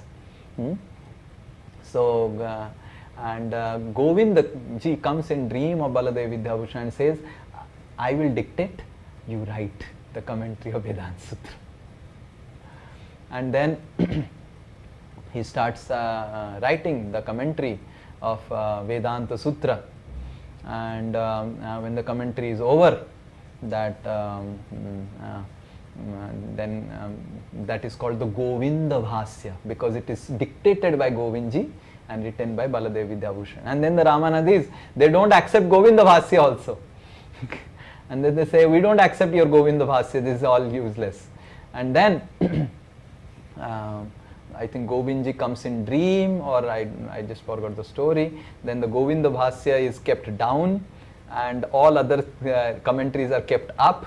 And in the morning, Govinda Bhasya has come to the top. I think they put it in some Lord Shiva's temple, and Lord Shiva signs it, Satyam, Sivam, Sundaram or something like that. This is really right commentary of Vedanta Sutra.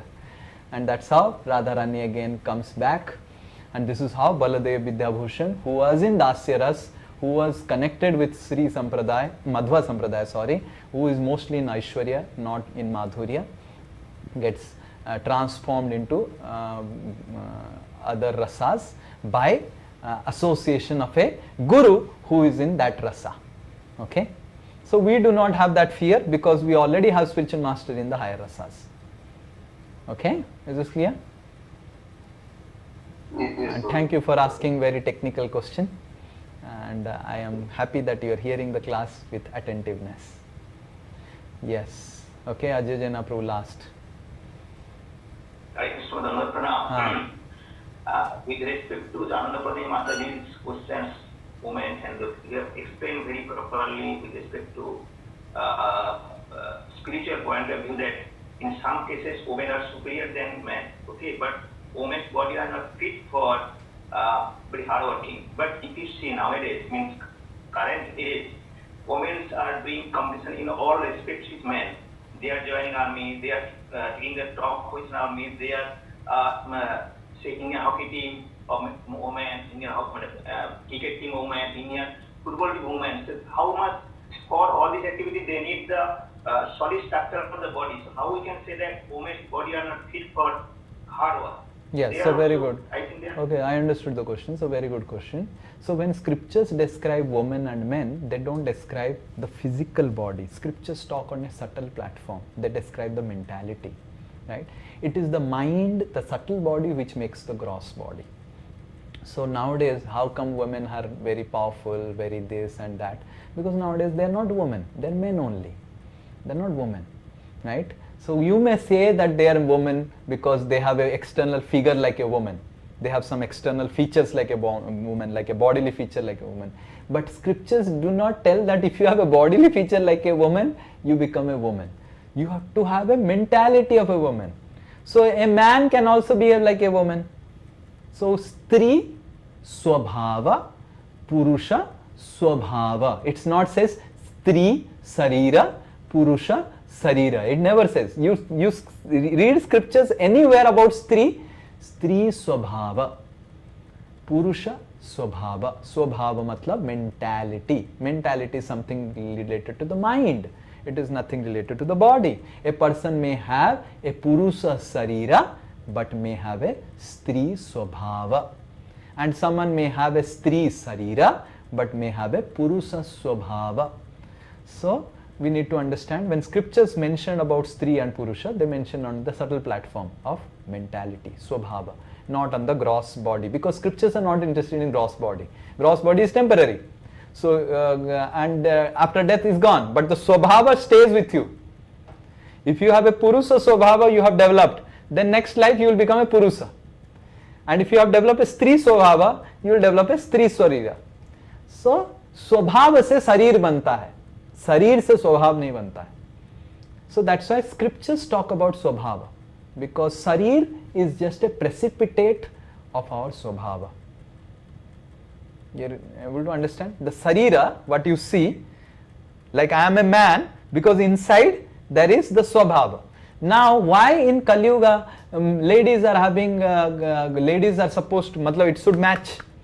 The sarira and swabhava should match. So why Sarira and Swabhava is not matching? Because of not having Garvadan Samskar. There is Pratiloma Vivaha, there is Vivaha Samskar is not happening properly, Garvadan Samskar is not happening properly, and that's why the Swabhava and Sarira is not matching.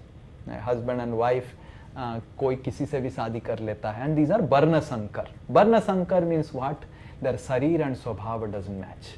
Right? He looks like a man, but when he speaks like a lady only, and he looks like a lady, behaves like a man.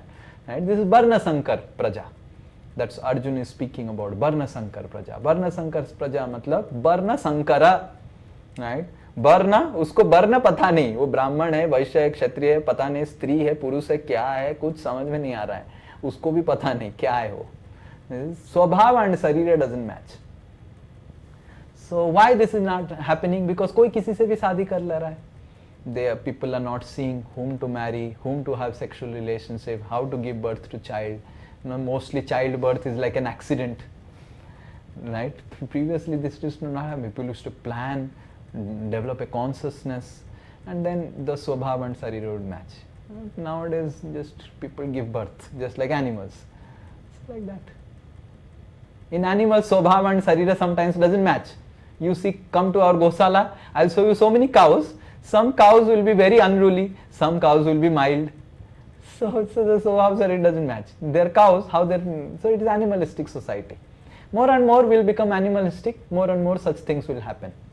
More and more. Nowadays, ladies are getting physically attracted to another lady. Men are getting physically attracted to another man. This is animalistic society. Right? The Swabhava and Sarira. He is having a body of a lady, but having a mentality of man within, and that is why he is getting attracted to another lady. Right? So that's what Prabhupada was also telling. Like in Prabhupada Leela, there was in Govinda Dasi. Prabhupada got a heart attack again in 1967, around that time. So he was in San Francisco. So he went to Hawaii Islands just to relax. And he took along with him Govinda Dasi and her husband Gaur Sundar. And then Govinda Dasi was feeling really hectic serving Srila Prabhupada's health conditions. He said, I need another lady as assistant, nahi ho raha hai. So then one lady who had joined the temple recently came and started staying. So Gaur Sundar and Prabhupada was staying in another room, Gaur Sundar was in another room, and these two ladies were staying in another room. There are 3 BHK flat.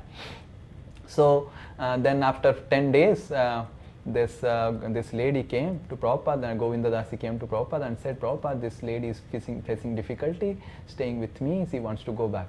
Prabhupada said, what difficulties she is facing? Now Prabhupada, sometimes I am little undressed in the room and she is facing difficulty. Prabhupada said, you are lady, she is lady. Both of you, what is the difficulty? Prabhupada was not able to understand. And then after some time, Prabhupada, Govinda Dasi explained. Then, this is the problem. And then Prabhupada comments that this is Varna Sankar Praja. This is Varna Sankar Praja. Varna Sankar Praja means Sarir lady ka hai, but getting attracted. Lady should get attracted to man, right? That is right. Lady is getting attracted to another lady. Man is getting attracted to man. This is Varna Sankar Praja. Varna Sankar Praja. You are able to understand? So all the ladies, so they're not, they're Varna Sankar. Yes.